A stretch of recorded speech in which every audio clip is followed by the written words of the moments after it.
Imagine this. Every year, more than 50 million drums are made around the world. But have you ever wondered how a piece of wood becomes a powerful instrument that sets the rhythm for music? From ancient shamanic rituals to modern rock arenas, drums have always been the heart of sound. To create the perfect drum, wood is dried for years, metal parts are crafted with jewelry-like precision, and membranes undergo special treatments. Today, we're going inside this process, step by step, from the lumber mill right onto the stage. The drum is one of the oldest musical instruments in the world. Its history stretches back at least 7,000 years, perhaps even more. The earliest drums were simple, animal skin stretched over wooden or clay bases. Over time, they evolved into the complex structures made from various materials that we see today. The oldest drums found by archaeologists date back to 5,000 years before Christ. They have been discovered in Africa, Mesopotamia, China, and Egypt. These early drums featured clay or wooden bodies with animal skin membranes stretched with ropes or glued on with resin. In shamanic rituals and religious ceremonies, drums were used to communicate with spirits. In ancient China and Egypt, drums coordinated armies on battlefields. In some African tribes, drums were even used to send messages over long distances. In the Middle Ages, drums became popular in Europe thanks to the Arabs, who brought them through Spain during the Muslim conquests. During this period, drums became integral to military music and later orchestras. A drum isn't just a chunk of wood or metal. Every part matters: the shell, the membrane, the hoops, bolts, and even the drumsticks. All these elements are crafted from carefully selected materials, and each affects how the instrument sounds. Wood used for drum shells must be properly dried, processed, assembled, and finished with lacquer. Metal parts are cast, polished, and protected against corrosion. The process is more complex than it first appears. Let's dive deeper into these details. Wooden drums have a special warmth to their sound. But as we said before, creating such a shell first requires carefully selecting, preparing, and drying the wood. The most popular choice for drum shells is maple. It produces a warm, balanced tone with excellent lows, mids, and highs, making it a staple in most studio and live drums.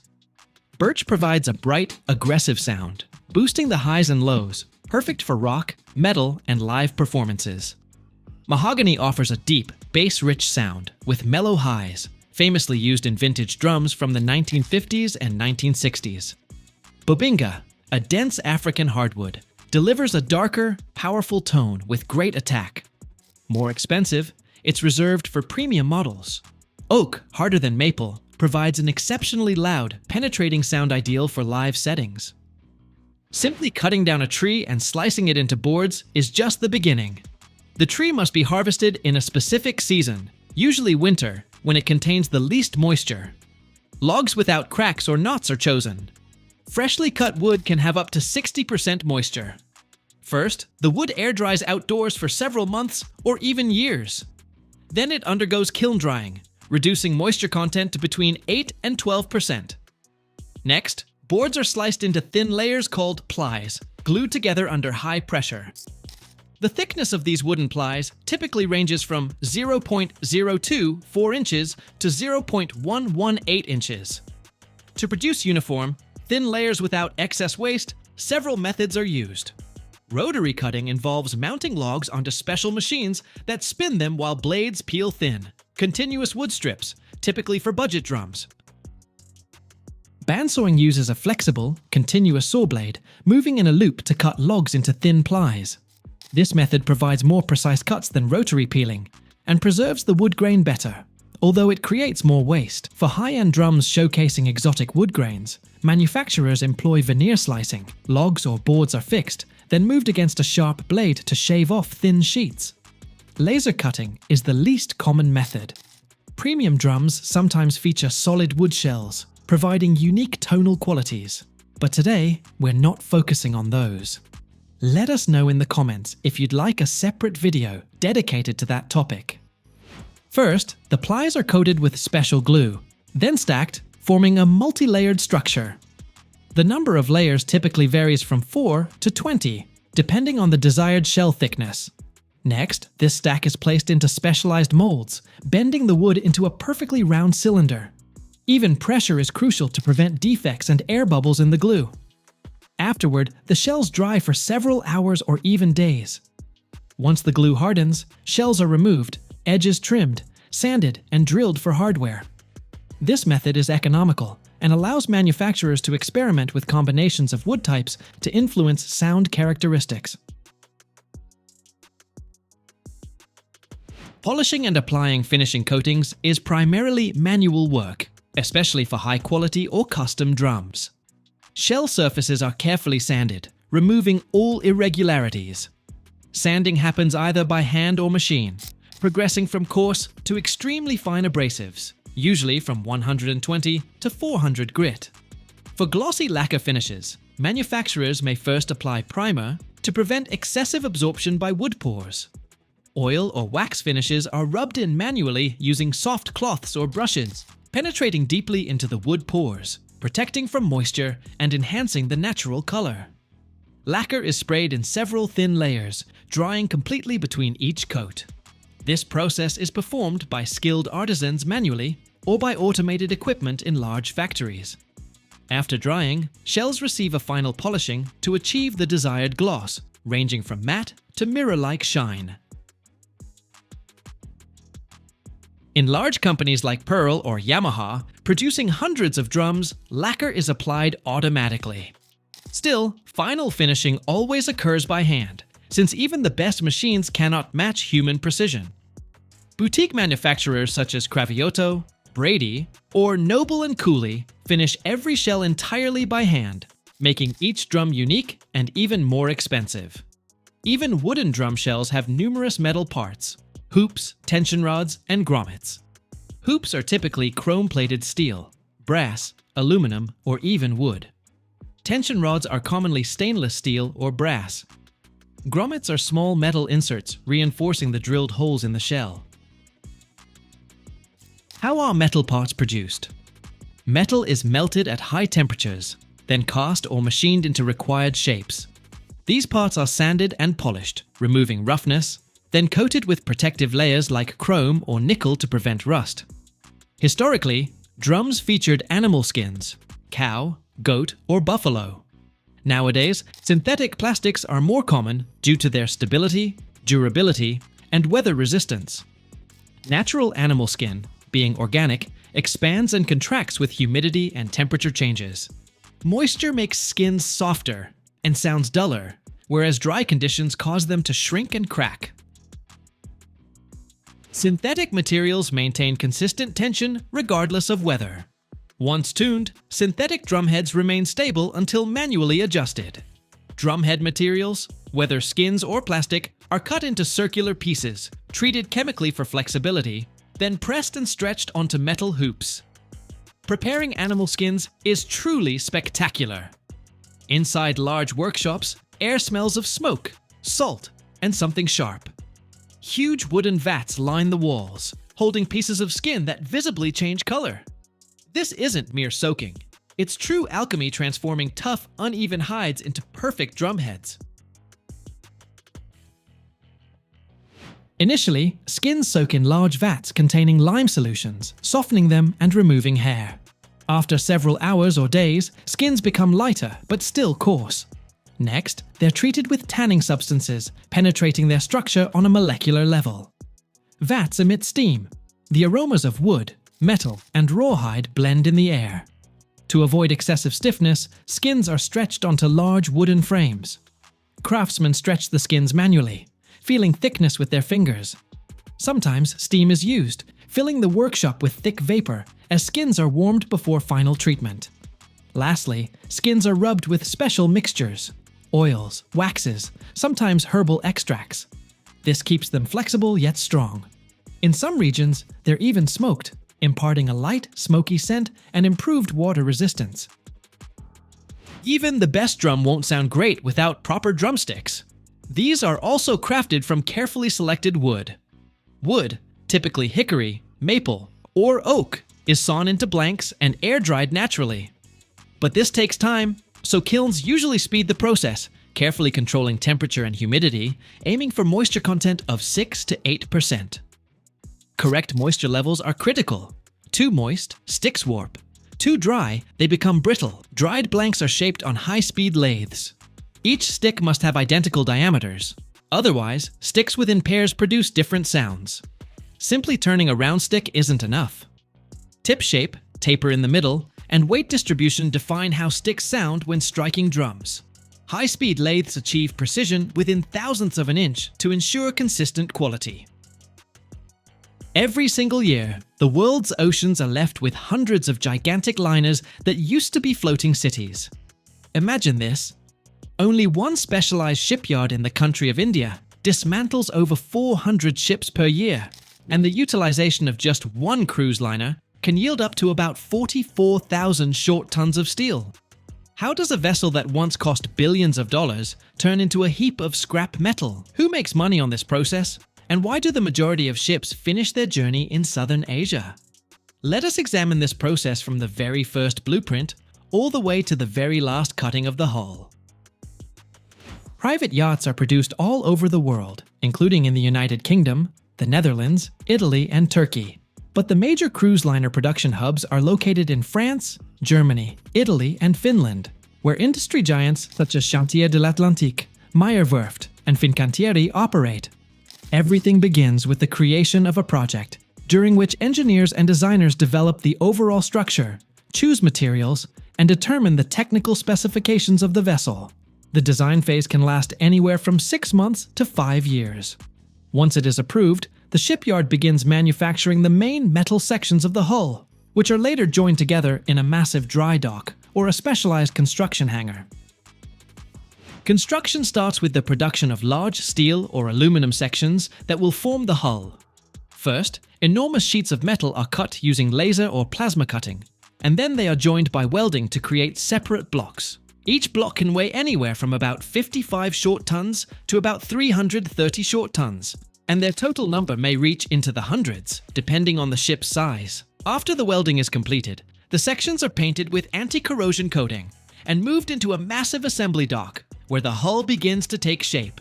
The assembly process involves powerful cranes that lift the blocks and connect them to one another. Once the main structure is finished, the hull is reinforced with internal bulkheads, and initial communications are installed, including piping systems, ventilation ducts, and electrical cables. When the hull is fully assembled, it is launched into the water, and the fitting out of the interior begins. Partitions, electrical grids, heating and ventilation systems, air conditioning, and safety systems are put in place. At this stage, the ship gradually starts to look the way it will when it is completed. First, special soundproofing and thermal insulation materials are applied to the ship's metal hull, because the liner must be not only strong, but also comfortable. Next, metal frameworks are installed to serve as the foundation for the partitions and other structures. These frames are made of lightweight materials, such as aluminum or composite panels, to keep the vessel's overall weight lower. Thanks to modular technology, large sections of cabins and public areas are assembled at separate production facilities and then transported to the liner, where they are rapidly installed. Passenger cabins are usually manufactured as complete blocks, each including walls, flooring, plumbing, and furniture. These blocks are then transported to the ship and placed in their designated spots, after which they are connected to the ship's electrical network and water supply and ventilation systems. Larger liners can have more than 2,000 of these modules, and installing them can take several months. Public areas are much more complex, since each restaurant, theater, or lobby has its own design and intricate architectural solutions. For example, theater stages are equipped with moving platforms, sound systems, and lighting that is integrated into the ceiling. Swimming pools receive water purification systems, and sports courts are fitted with special non-slip surfaces designed to withstand wave movement. During the final stage, furniture, decorative panels, lighting, and finishing touches are installed. High-quality materials are used, ranging from exotic woods and marble to stained glass. Designers pay attention to every single detail in order to create an atmosphere of luxury and comfort. Once construction is complete, all systems undergo meticulous testing, including elevators, ventilation, safety features, and communication lines, so that the liner is fully prepared to welcome passengers. At the same time, powerful engines and control systems are installed on board. The main engines, which are typically diesel or hybrid, are mounted in the engine room before the liner's hull is completely enclosed. Each engine can weigh anywhere from about 22 short tons to about 55 short tons, and there may be between 3 and 6 engines depending on the ship's size. They are delivered to the shipyard dock by specialized cranes, then lowered through the engine room's top hatch and attached to vibration-damping mounts that reduce noise and vibration during operation. After the engines have been installed, drive shafts are added to transmit rotational motion to the propellers, or, in the case of electric motors, they are connected to the power supply system.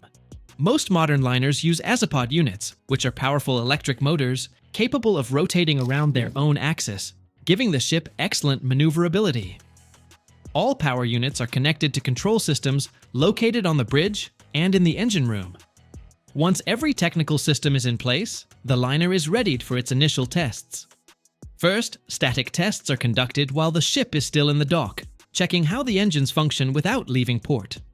The power units are started up, and the electrical supply, fuel pumps, cooling systems, and emergency mechanisms are tested.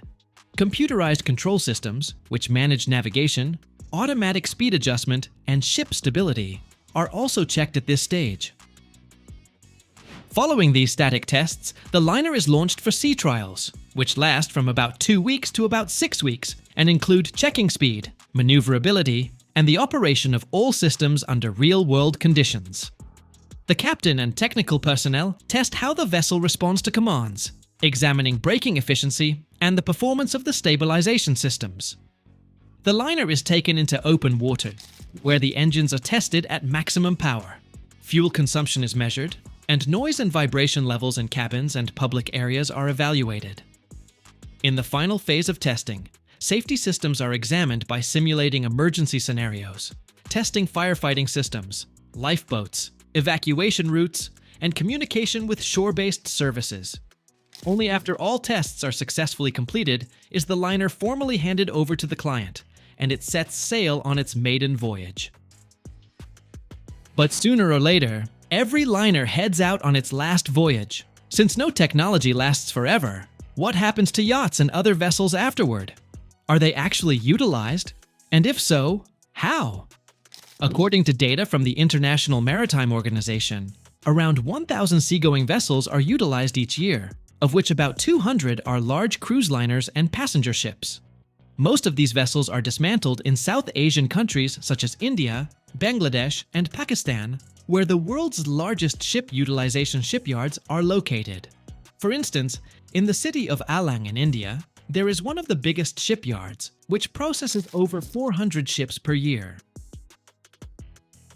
First, the ship's owner assesses the condition of the liner and compiles a list of materials that can be recycled, sold, or require specialized disposal.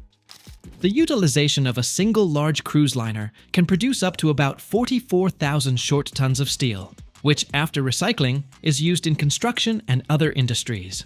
In addition to metals, other materials such as wood, glass, and plastic are removed from the vessels for recycling or safe disposal.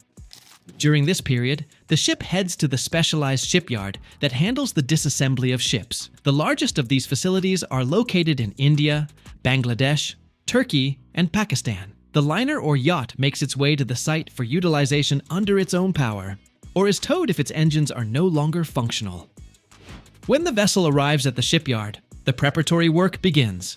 A team of engineers and environmental specialists evaluates the potential risks connected to hazardous substances, including fuel, lubricants, coolants, chemicals, asbestos, and lead. All of these materials must be carefully removed to prevent environmental contamination and to protect the workers' safety. In the first step, any remaining diesel fuel is pumped out of the tanks, which can amount to anywhere between about 10 short tons and about 55 short tons, depending on the size of the vessel. Next, the pipelines, oil filters, and engine cooling systems are cleaned to remove all residual lubricants and chemicals. Specialists also deal with air conditioning and firefighting systems, which might contain harmful gases like freon. After that, the ship is disconnected from all power. The The electrical networks are shut down, and the batteries containing toxic substances are removed. In the engine room, the generators are dismantled. They can be resold or used on other ships. During this period, specialists also check for hazardous materials, such as asbestos, which was once used for pipe and wall insulation. Asbestos is carefully taken out, sealed, and delivered to specialized facilities for safe disposal. The next step involves removing all equipment and items that might be reused or sold. Furniture, lighting fixtures, plumbing, doors, decorative panels, carpets, and even kitchen appliances are dismantled from the liner. Many of these items are sold on the secondary market or used on other vessels and in hotels. The following stage is dismantling. First, the ship is secured in a dry dock or pulled onto a specially designated beach, which is common in South Asian countries such as India or Bangladesh. This stabilization is necessary to keep the hull steady during cutting because losing balance could cause an accident. Next, the upper structures are gradually taken apart, including the top decks, bridge, funnels, and other external components. These sections are typically removed in large pieces using cranes. Workers start dismantling the upper structures and decks, steadily moving down toward the main hull. Metal parts like steel and aluminum are cut into smaller segments, and the separated materials are sorted and prepared for subsequent recycling. For example, steel is melted down to create new products, while non-ferrous metals such as copper and aluminum are put to use in various industries. When the upper structures have been fully removed, the main hull is cut apart. Several methods can be used, depending on the thickness of the steel and where the ship is located. The most widespread method is gas cutting, where specialized torches heat the metal to over 1,500 degrees Celsius, which is about 2,732 degrees Fahrenheit, and then the steel is sliced by a stream of oxygen. For thicker steel sections, which can be up to about 8 inches thick, plasma cutting or hydraulic shears may be used. Cutting of the hull begins from the top and proceeds downward so that the structure does not collapse under its own weight. Huge steel blocks, weighing anywhere from about 55 short tons to about 110 short tons, are separated and moved to specialized areas, where they are further broken down for recycling. On average, the hull of one large cruise liner can yield from about 33,000 short tons to about 44,000 short tons of steel, which is later reused in construction and shipbuilding. Special attention is paid to cutting the underwater part of the hull, since it is the sturdiest section and contains ballast tanks that might hold residual water. Underwater welding and cutting techniques are employed if part of the hull remains in the water at that stage. In the final phase of dismantling, the last remains of the keel and bottom are cut into fragments, which are loaded onto trucks or barges for transport to metallurgical plants. Utilization of cruise liners and yachts can last from a few months to more than 1 year, depending on the vessel's size and construction. Completing the dismantling process signifies that the ship officially ceases to exist. All materials suitable for reuse are sent for recycling, and everything else that cannot be repurposed is disposed of in accordance with environmental regulations.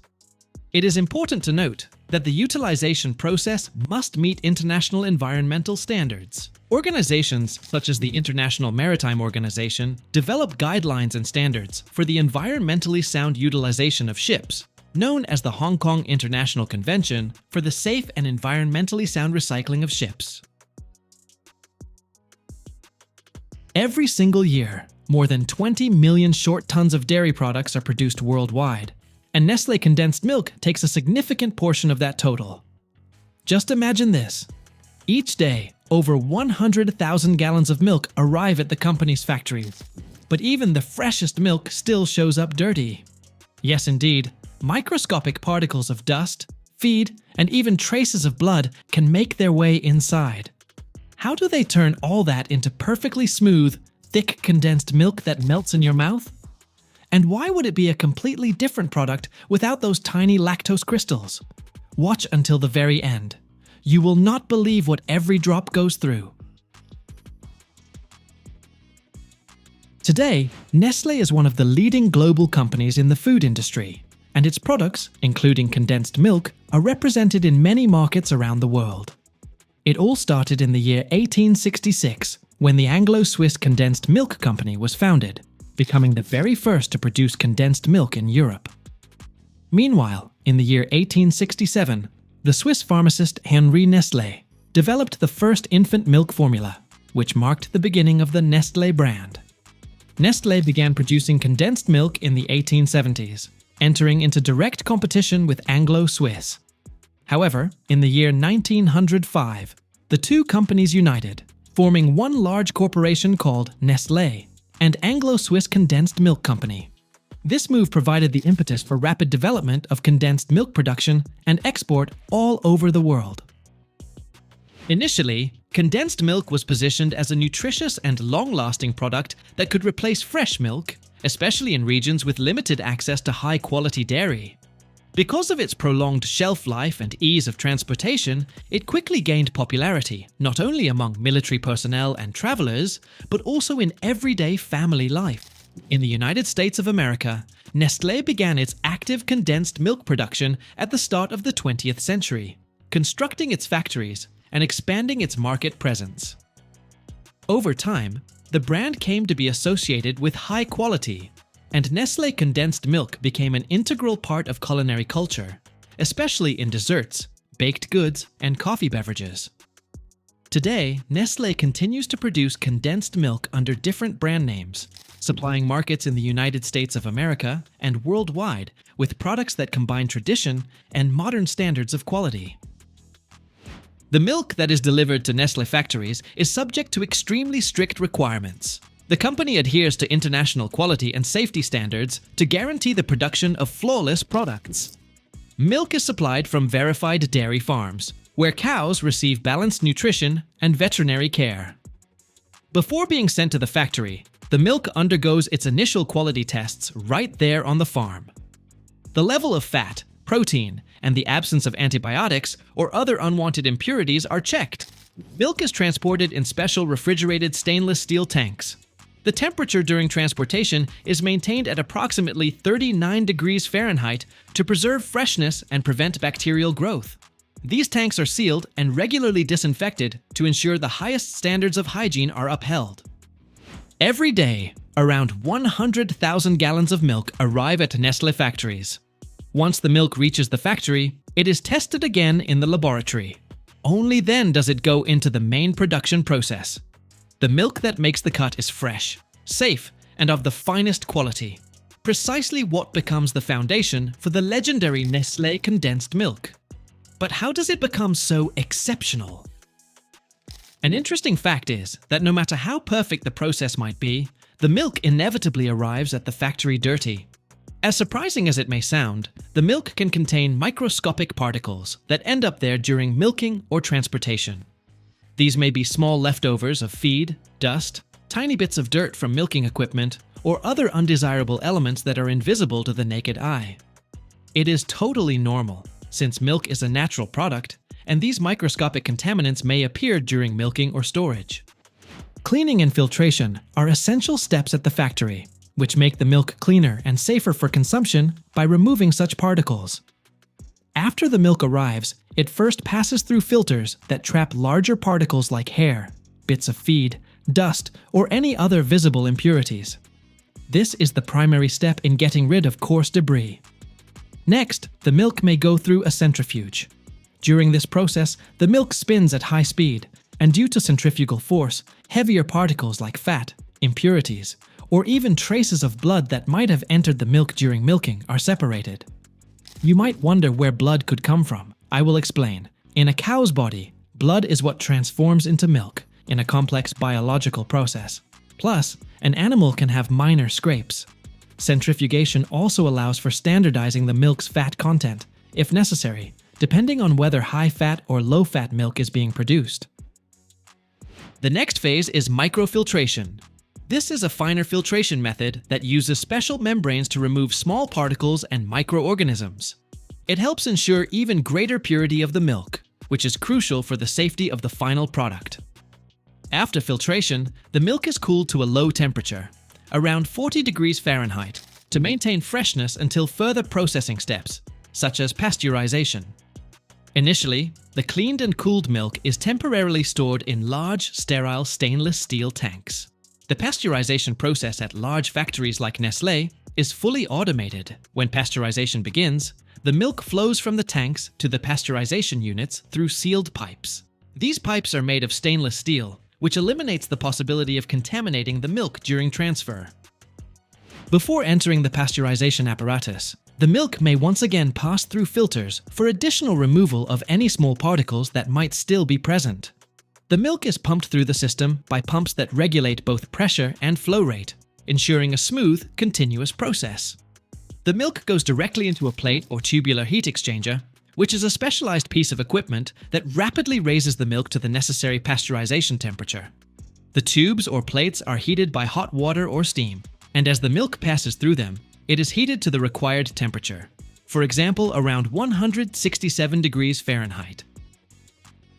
In enormous silver-colored stainless steel tanks that resemble giant gleaming columns, fresh pasteurized milk is stored.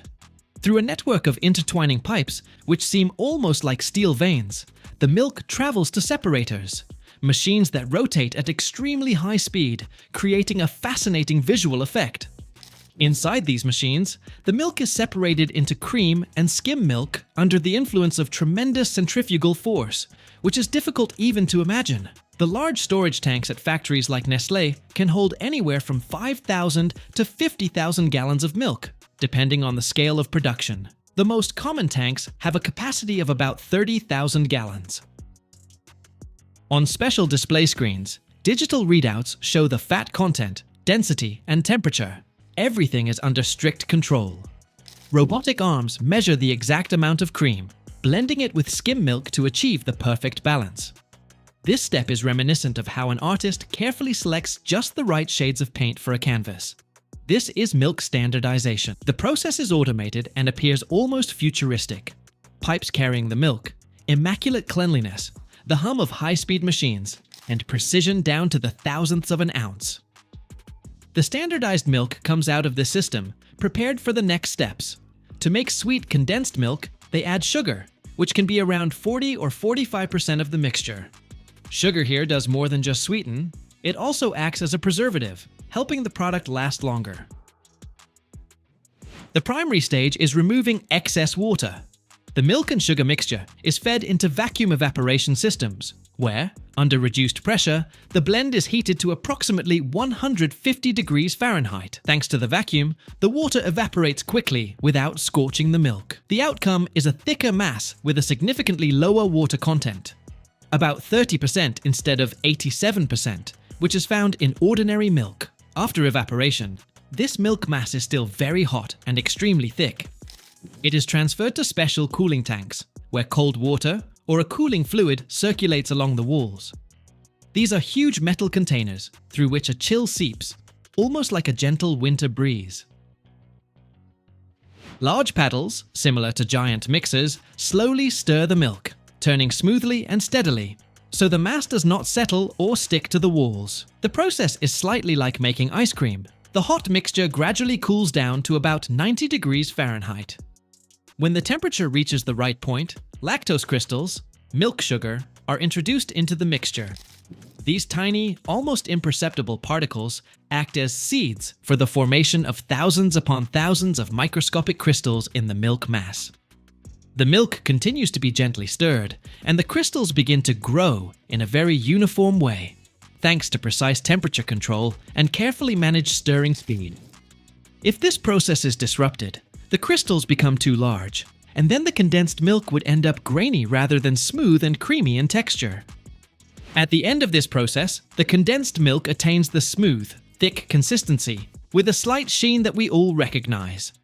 The result of perfect cooling and the meticulous handling of lactose crystals.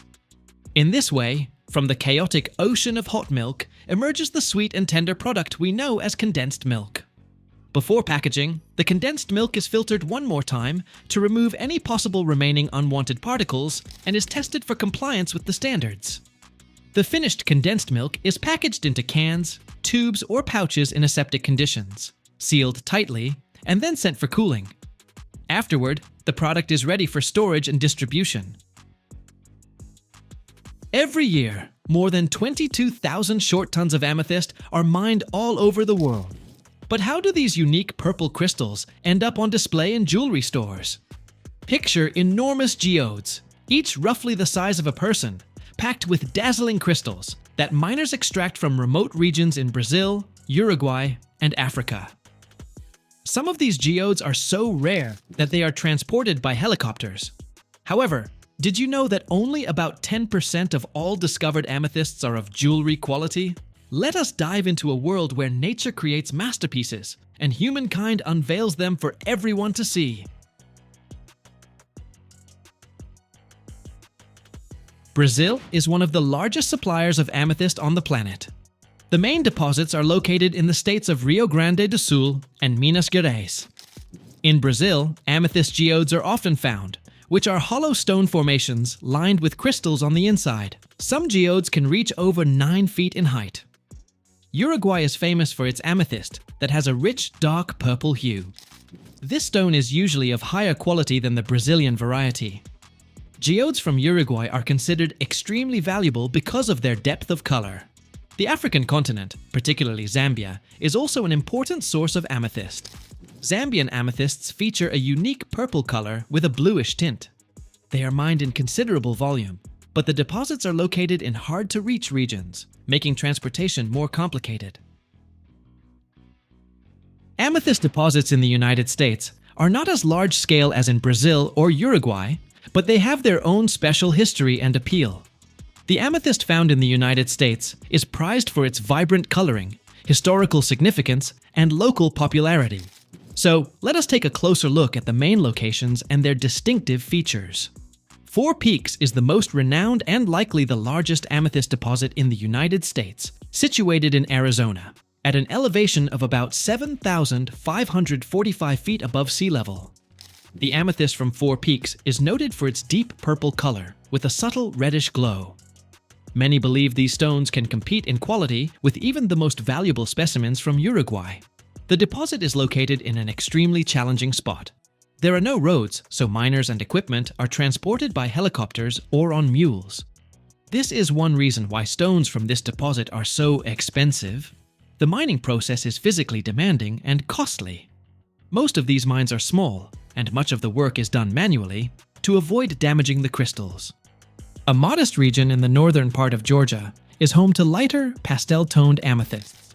Although the deposits are not as extensive as those in Arizona, the stones exhibit a unique clarity and a pleasant purple hue suitable for more affordable jewelry. Local specimens are often mined in small private shafts or even during special tours that allow tourists to try their hand at being treasure hunters. This aspect adds a certain charm to Georgia amethysts, as they become both a souvenir and a cherished memory. The Creed area in Colorado was once more famous for its silver mines. However, there are certain spots where amethyst deposits can be found as well. These stones tend to be lighter in color and less intense in saturation, yet they possess interesting inclusions that give them a unique character. Amethysts from Creed are frequently used to make cabochons, which are smooth, unfacetted stones suited for decorative ornaments. Amethyst usually forms in volcanic rocks, where high temperature and pressure conditions cause quartz to absorb iron impurities, then cool over thousands of years. The outcome is a deep purple crystal that makes you pause and exclaim, "Wow!" For example, in Brazil, miners uncover enormous geodes lined with crystals. Sometimes these geodes are so large that they appear at exhibitions, where people take photos beside them, as if they were standing next to a work of art. Now imagine this scene, a team of miners wearing hard hats, equipped with headlamps and pickaxes, searching for just the right pockets of stone where these priceless cocoons lie hidden. Believe me, it is no simple task. Today, miners do not rely solely on luck in their pursuit of amethyst. Their primary allies these days are science and technology. The process starts with detailed geological mapping. Geologists investigate regions that are well known for containing abundant quartz, the primary mineral from which amethyst arises. For instance, in Brazil, the world's largest amethyst producer, researchers target geological formations ranging in age from 50 million years to 200 million years. One of the most advanced tools is high-resolution satellite imagery. Through spectral analysis of the colors on the Earth's surface, specialists can pinpoint hues that hint at the presence of specific minerals, including quartz. Moreover, seismic sensors contribute to the creation of three-dimensional models of the underground layers of soil. These devices detect even minute reflected waves that tell the story of the materials hidden below the surface. Yet, as strange as it may sound, intuition and hands-on experience still play a huge role. For instance, miners in Rio Grande do Sul in Brazil claim that deep reddish-brown soil nearly always indicates proximity to amethyst. Such observations help them concentrate their efforts exactly where the odds of discovering stones are the greatest. Statistics show that only about 5 to 10% of all areas that look promising based on maps or satellite data actually harbor commercially valuable deposits. In Brazil, which accounts for over 40% of the global amethyst market, dozens of new zones are surveyed every year, but only a handful proceed to the extraction phase. The average depth of an amethyst mining site seldom exceeds a few dozen feet, but these locations demand enormous amounts of preliminary work. According to the United States Bureau of Mines, launching a single mine may require as long as 3 years and cost anywhere from $50,000 to $100,000 before unearthing even a small pocket of amethyst. This illustrates how labor-intensive and expensive the quest can be, even for gems as popular as amethyst. Ultimately, technology, expertise, and a hint of intuition collaborate to uncover those mysterious purple treasures that we admire in jewelry. Although the probability of finding the ideal crystal is slim and the miner's work is strenuous, the reward is unquestionably worthwhile. The amethyst extracted from a mine looks nothing like what you see in a display case. It is often covered in rocky residue, irregular in shape, sometimes almost opaque. Once it is mined, the stone goes to a factory, where a kind of magical transformation unfolds. First, the crystals are cleaned, occasionally by hand, and occasionally in massive tumblers that literally scrub away the dirt. Then each stone is sorted by quality. Here is the interesting part. Only about 10% of all the amethyst unearthed are of jewelry-grade quality. The rest are used for more budget-friendly accessories or even ornamental items. The next step is cutting. This is a true art that merges careful science with the delicate touch of a skilled artisan. Picture a person peering through a loop, meticulously turning the stone to find the ideal angle. The most fascinating aspect? One slip of the hand can cause the crystal to crack. Let us suppose the stone is finished. The next issue is transportation. This task is not as straightforward as one might initially assume. Certain amethysts travel in specialized boxes, padded with foam inserts to protect them from the faintest jostles. In the case of geodes, they are often packed in wooden crates lined with soft materials. Uruguay has a distinctive export program for its amethysts. Stones are sold directly at auctions, drawing buyers from all over the globe. In Brazil, on the other hand, most of the output goes straight to large enterprises that handle both cutting and further distribution. The price of amethyst is determined by factors like color, clarity, and size. The most expensive pieces boast a vivid purple tone with a slight reddish shimmer, often called deep royal. Such stones are frequently utilized in luxurious jewelry, which can appear at international auctions. Here is something surprising. Even though technology has improved remarkably, a great deal in this field still hinges on human effort and observation. It is a tradition passed down through many generations. Even the extraction itself relies more on manual labor than on large machinery. Initially, after identifying a promising zone, preliminary work begins. If the amethyst is near the surface, excavators remove the topsoil, creating large open pits. In places like Minas Gerais and Bahia in Brazil, these open pits can span several dozen feet across. However, if the amethyst is buried deep, the operation goes underground. Mines that yield this crystal can extend about 320 feet into the earth, forming a vast maze of tunnels branching out in all directions. Breaking through the tough layers of rock is the first step to reaching amethyst. This may involve using explosives or drill rigs, but it is not as dramatic as one might imagine. It must be done very carefully to avoid shattering the precious crystals. The people responsible for this work are genuine experts. They even live by an informal motto: "It is better to go around than to destroy." A carelessly managed blast can reduce a stone to fragments. Once the deposit is exposed, miners proceed by hand or with small tools to gently dislodge the crystals. Envision the scene: darkness, illuminated only by the glow of headlamps, and silence broken by the occasional strike of a pickaxe or the hum of a handheld saw. Everything relies on the miner's dexterity. Even the most subtle motion can determine whether a crystal remains intact or breaks. Some refer to this phase as jewelry-level work. The amethysts that are found are typically surrounded by quartz rock and clay, so they are cleaned right there in the mine. This is painstaking work, removing layer after layer and taking care not to harm the delicate crystal structure. It is reminiscent of restoring an antique vase. The most valuable crystals are separated by hand, with every movement carefully planned. Interestingly, the ambience in these mines can be quite a spectacle. For example, in the famous Las Vegas mine in Uruguay, amethysts shimmer in the darkness under the beam of a lamp, creating the sense of stepping into a magical subterranean realm, radiating shades of purple and blue. In some locations, such as the Amethyst Park in Brazil, the mines are open to visitors, and people can witness firsthand how skilled workers gently extract the crystals from the walls. Those workers are the real heroes. They toil in challenging conditions. One factory, 1 million chickens, over 500,000 eggs every single day, and roughly 120 tons of feed. Imagine that.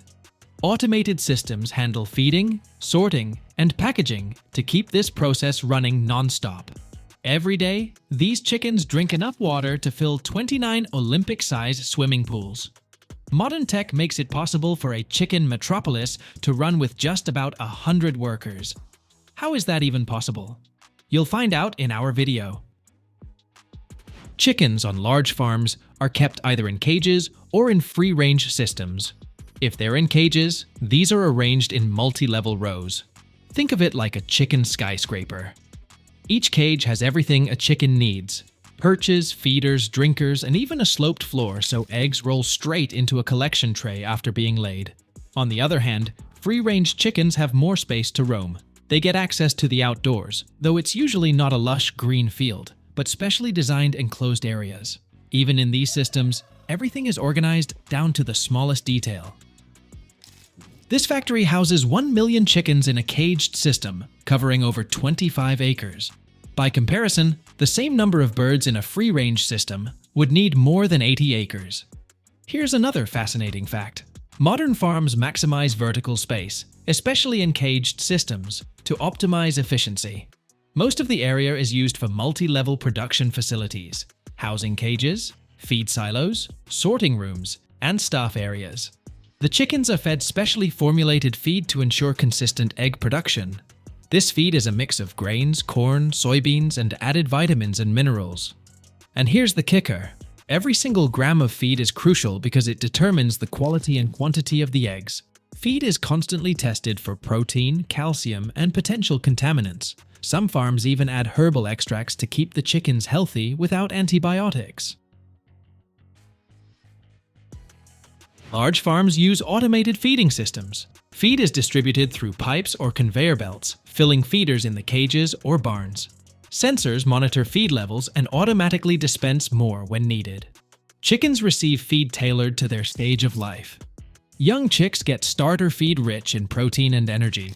Layers receive feed high in calcium, vitamins, and trace minerals for strong eggshells. Chickens nearing the end of their life cycle get finisher feed. The feed also includes additives to support digestive health, boost immunity, and improve egg quality. Chickens are fed 2 to 4 times daily, depending on the system. Some farms schedule feedings right before laying time to encourage consistent egg production. Layers consume about 5 ounces of feed daily. For 1 million chickens, that's nearly 120 tons of feed every day, or about 40,000 tons annually. Just look at the massive silos and transportation systems needed to manage that volume. In addition to feed, chickens are provided with clean drinking water. Nipple drinkers allow them to drink without spilling. 1 million chickens require over 2.5 million gallons of water annually. roughly the amount held by 29 Olympic-sized swimming pools. Feed is stored in silos, protected from moisture and mold. Its nutritional content is constantly analyzed to ensure quality. Modern farms even use software to track how much feed each group of chickens consumes. In some free-range systems, chickens are also allowed to forage for grass, insects, and grains, making their diet more natural. But even here, the primary feed is delivered automatically. Feeding systems are key to ensuring chickens lay eggs consistently and stay healthy throughout their production cycle. After laying, eggs roll into trays through special chutes. From there, they're transported on conveyor belts. Imagine an endless line of eggs floating towards sorting machines. These machines check for defects, discarding damaged or undersized eggs using special scanners that literally illuminate the eggs. It's futuristic. Before packaging, eggs are carefully washed in warm water with gentle disinfectants. This step ensures their safety. And no, it's not just a quick rinse. Eggs go through several warm water baths to remove dirt and microorganisms. Then they're dried and coated with a thin layer of food-grade wax for protection. At the sorting stage, each egg is weighed and categorized: large, medium, and so on. Depending on the category, eggs are packed into boxes. Simultaneously, shells are dried to prevent moisture that could lead to bacterial growth. Clean inspected eggs are placed in cartons or plastic trays by automated arms. Packaging includes details like packing date, grade, size, and producer certification. Storing such a daily volume of eggs requires refrigerators with over 70,000 cubic feet of capacity, about 40 large refrigerated trucks.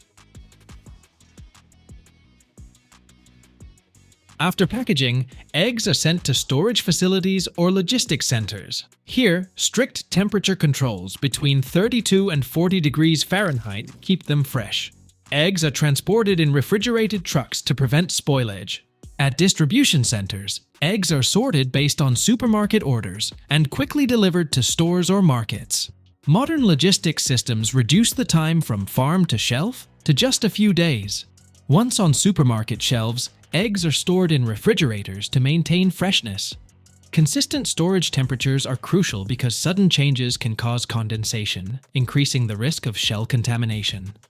Consumers choose eggs based on size, price, brand, or labels like organic or free range. At home, eggs are stored in the fridge. Freshness is easy to check. If an egg sinks in water, it's good to use. Although large-scale farms are resource-intensive, many are adopting eco-friendly initiatives. These efforts not only reduce environmental impact, but also meet growing consumer demand for sustainable products. Some farms invest in solar panels on facility roofs or nearby solar fields, covering 30 to 50% of their energy needs. Chicken manure, a natural byproduct of any farm, is a valuable resource for agriculture. Chickens produce as much manure as the feed they consume, over 100 tons daily. Manure is collected, dried, and processed into organic fertilizer. Instead of creating waste, farms provide a product that restores soil fertility and reduces reliance on chemical fertilizers. Fertilizer production from chicken manure also lowers methane emissions compared to natural decomposition. Did you know a single chicken lays 1 egg a day? Of course, 1,000,000 chickens don't equal 1,000,000 eggs daily, since some aren't laying yet or have stopped laying. Still, production numbers are impressive, over 500,000 eggs each day. Stack those eggs, and you'd get a column over 29,500 feet tall, 23 times higher than the orbit of the International Space Station. Younger chickens lay eggs almost daily, while older ones do so less frequently. Balanced feed helps boost egg production. Factors like temperature, lighting, and stress-free conditions also play a big role. During winter, shorter daylight hours can slightly reduce laying rates. American eggs are rich in protein, vitamins D and B12, iron, and other nutrients. There are even eggs with higher omega-3 content, depending on the chicken's diet. You know what surprised me the most? The small workforce. Modern automation allows 1,000,000 chicken farm to operate with just 100 or so workers. Their tasks include equipment monitoring, veterinary care, and managing feed and egg logistics. A farm of this size can generate up to $50 million in annual revenue. This makes a significant contribution to the local economy, especially in logistics, feed production, and processing. These numbers show just how massive and coordinated the effort is to keep a steady flow of eggs heading to stores and ultimately to our kitchens. Did you know that over 2 billion cups of coffee are consumed every single day around the world? But how does your morning drink begin its journey from a tiny coffee cherry? Today, we're uncovering the secrets of instant coffee. From the first blossoms of coffee trees to the cutting-edge factories where beans transform into aromatic powder. Why is Arabica so delicate and Robusta so hardy? And how does production involve technologies that seem straight out of a sci-fi lab? Stick around. You'll be amazed by how many hands and minds it takes to create every jar of coffee. Before beans make it to the factory, they travel a long way, from small coffee plantations to industrial mills, and this journey starts long before the beans are ready to work. First, let's talk about Robusta and Arabica. They're like totally different personalities. They grow in different conditions, offer distinct flavors, and have unique growing demands. Fun fact: instant coffee usually uses Robusta, a bean known for its strength and high caffeine content. Arabica is also used, but less frequently, mainly in premium blends to add a smooth, sweeter flavor. Arabica is the premium bean. It's grown high up in the mountains, typically at elevations of 800 to 2,000 feet above sea level. It's picky. It loves mild climates, consistent rainfall, and temperatures between 60 and 75 degrees Fahrenheit. Robusta is less fussy. It thrives in lowlands, can handle heat, humidity, and even pests. Its ideal growing temperature can reach up to 86 degrees Fahrenheit. It's often cultivated in tough climates where Arabica wouldn't survive. Coffee plantations look like small forests. Coffee trees are grown from seeds, and get this, they take up to 3 years to bear their first fruit. Yep, 3 years before those cherries, which aren't even the coffee beans yet, but their outer shells appear. The trees are planted on specially prepared terraces, especially Arabica on slopes. The soil needs to be loose, rich in minerals, and moisture balanced. On many plantations, work is still done by hand, though some larger farms now use machines for planting. Coffee cherries take about 9 months to ripen after the trees bloom. And here's where the magic begins, timing the harvest just right. Handpicking is the best and most precise method. Workers pick only the ripe cherries, leaving the green ones to mature. It's labor-intensive, but guarantees quality, especially for Arabica. Robusta is often harvested with machines that comb cherries off the trees. It's faster and cheaper, but ripe and unripe cherries end up mixed. Handpicking Arabica ensures better quality, but requires a massive workforce. Entire villages or even seasonal workers from nearby regions often help on large plantations. Harvested cherries aren't beans yet, they're just the shells. To extract the coffee beans, cherries undergo processing. There are 2 main methods: wet processing and dry processing. Wet processing is mostly used for Arabica. Cherries are soaked in water, where the pulp dissolves and the beans separate. It's pricier, but results in a clean, delicate flavor. Dry processing is more common for Robusta. Cherries are simply spread out to dry under the sun, and then the shells are removed. It's cheaper, but creates a bolder, more intense taste. After processing, the beans are sorted by size, weight, and quality. The best beans go into premium coffee products, while smaller or slightly damaged ones are used for more budget-friendly options or instant coffee. Here's something cool I learned. Robusta beans are usually round and tougher, while Arabica beans are oval and a bit softer to the touch. Once beans are ready, they're packed in classic jute bags. Why jute? It lets the beans breathe during transportation. On plantations, these bags are often loaded onto small trucks or even motorcycles to reach nearby ports or warehouses. Then, the beans are shipped in large containers that can carry hundreds of tons of coffee at a time. Beans often pass through several countries before reaching the factory. For example, coffee might be grown in Vietnam, one of the world's largest Robusta producers, processed in another country, and roasted or turned into instant coffee at a factory in Europe or the US before beans are transformed into instant coffee They're checked for quality multiple times. On plantations, defective cherries are removed before processing. Before shipping, beans undergo another round of checks at warehouses and ports. This includes examining size, color, and aroma. At the factory, samples from each batch are tasted to ensure the flavor meets standards. Everything starts with coffee beans. At the factory I visited, roasted beans are delivered, and their smell, wow! It's that rich aroma you get when you walk into a coffee shop. Fun fact, roasting follows an incredibly precise schedule. Every second impacts the final flavor. So, where does roasting happen? At roasting facilities. Roasting is a whole universe of its own. It significantly affects coffee's taste and aroma, so it's taken seriously. There are several ways this can go down. Sometimes, especially for large Robusta volumes, beans are roasted in their country of origin, like Vietnam or Brazil. These countries have massive export-focused factories, which cut down on logistics costs. Big brands have their own roasting facilities in key regions. For example, in Europe or the US, there are giant factories specializing exclusively in roasting. Roasting beans separately isn't just a preference, it's logical. Green coffee beans are easier to transport long distances because they're less sensitive to storage conditions. Specialized facilities ensure a consistent roast level needed for specific products. Plus, depending on the end use, instant coffee or ground coffee, beans are roasted differently. Roasting coffee is a science. Beans are heated in rotating drums at temperatures around 400 degrees Fahrenheit. The roast time depends on the desired profile, lighter for softer flavors, darker for bold, intense notes. Instant coffee typically uses dark roasts. This enhances aroma and adds a bitterness that holds up even after processing.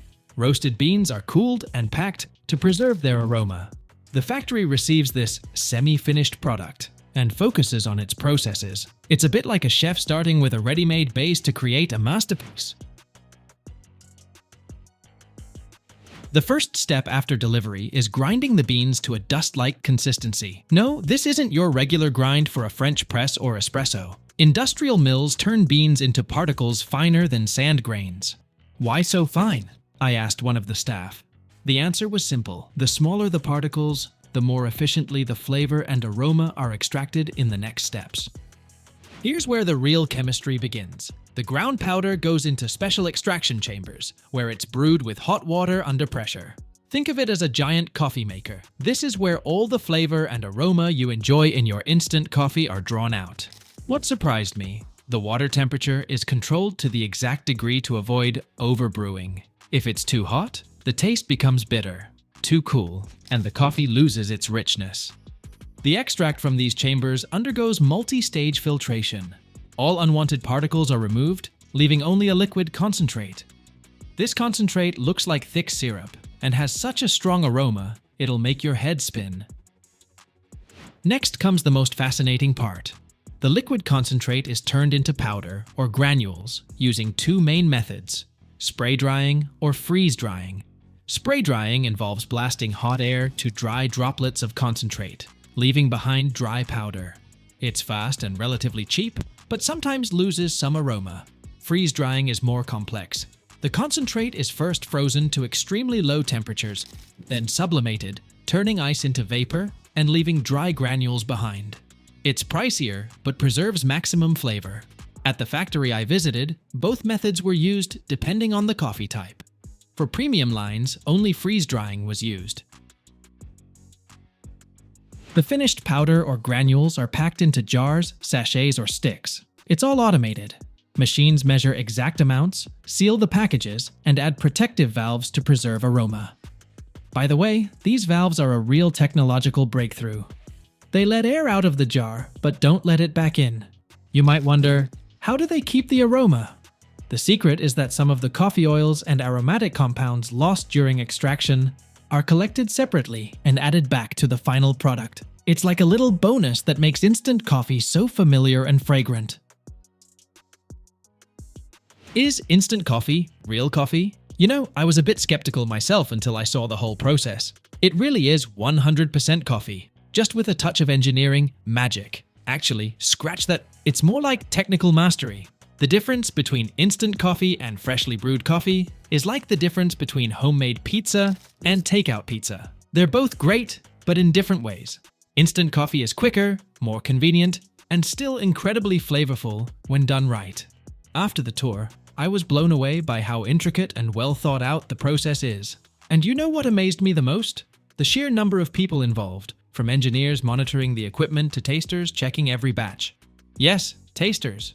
Turns out it's a real profession. Imagine having a job where you drink coffee and evaluate its taste. Isn't that the dream?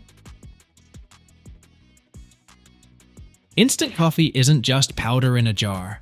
It's a monumental effort, cutting-edge technology, and a love for a drink that brings us comfort, even on the busiest days. So, next time you make yourself a cup, remember the many hands that work to deliver that aroma to you.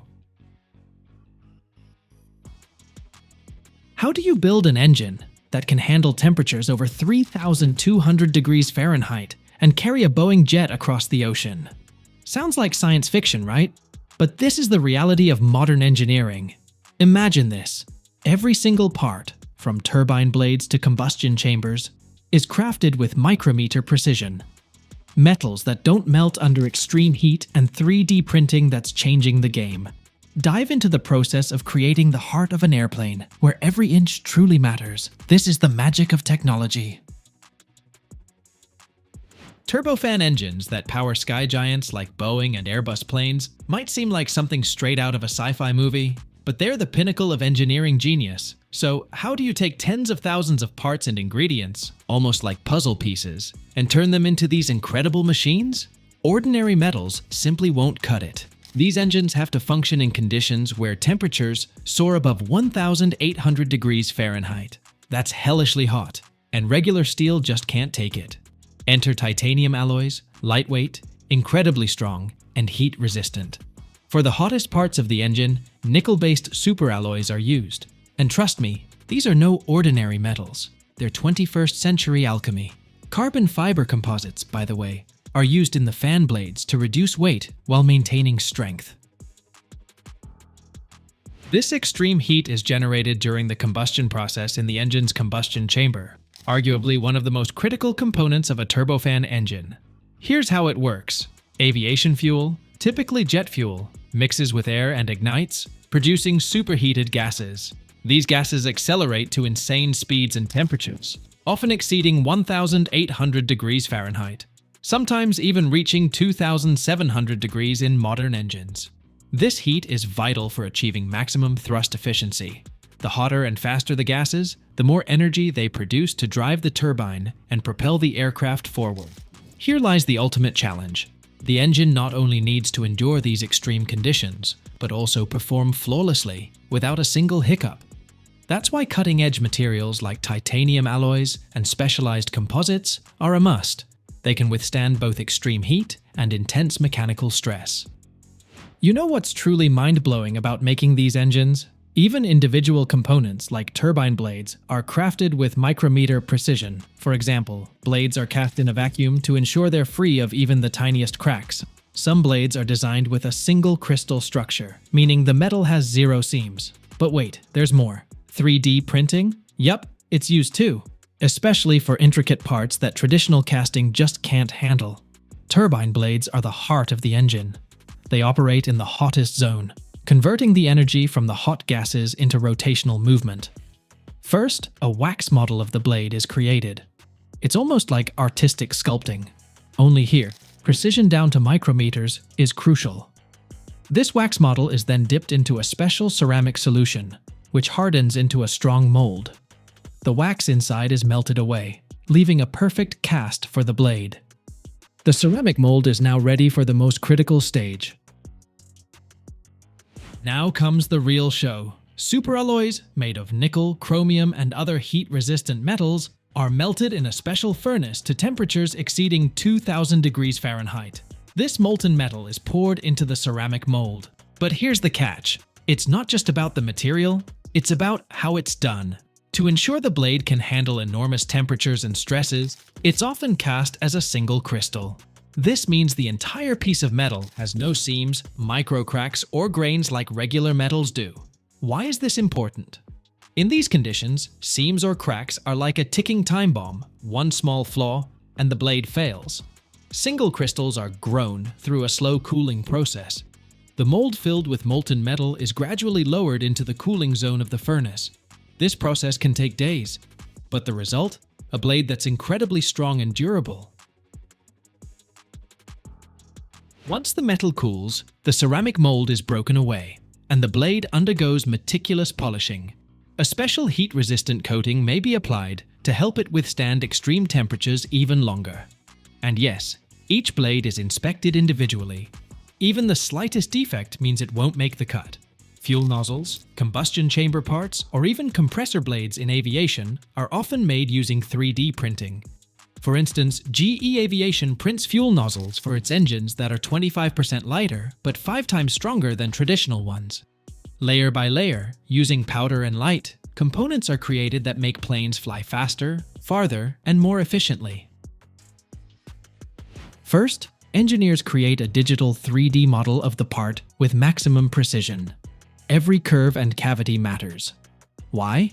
Because these components often operate in environments where even a millimeter can make all the difference, from engine efficiency to reliability. This digital model becomes a map for the 3D printer, which knows exactly where and how to build the required shape. Instead of a solid chunk of metal, ultra-fine powder, made from titanium, nickel, or Inconel, a super strong aluminum alloy, is used. It looks like sand, but the particles are so tiny they're almost invisible to the naked eye. The powder is loaded into a special reservoir, becoming the building material. The printer's working principle is simple yet genius. It melts the powder using a laser or an electron beam. The laser heats the powder to a temperature where it literally fuses into a solid metal structure. Then, another layer of powder is added, and the process repeats. This method is called selective laser sintering or melting. And here's the cool part. 3D printing can create even the most complex geometric shapes. For example, components with internal cooling channels that simply can't be made using traditional casting or milling. In conventional manufacturing, you often start with a big piece of metal and carve away the excess.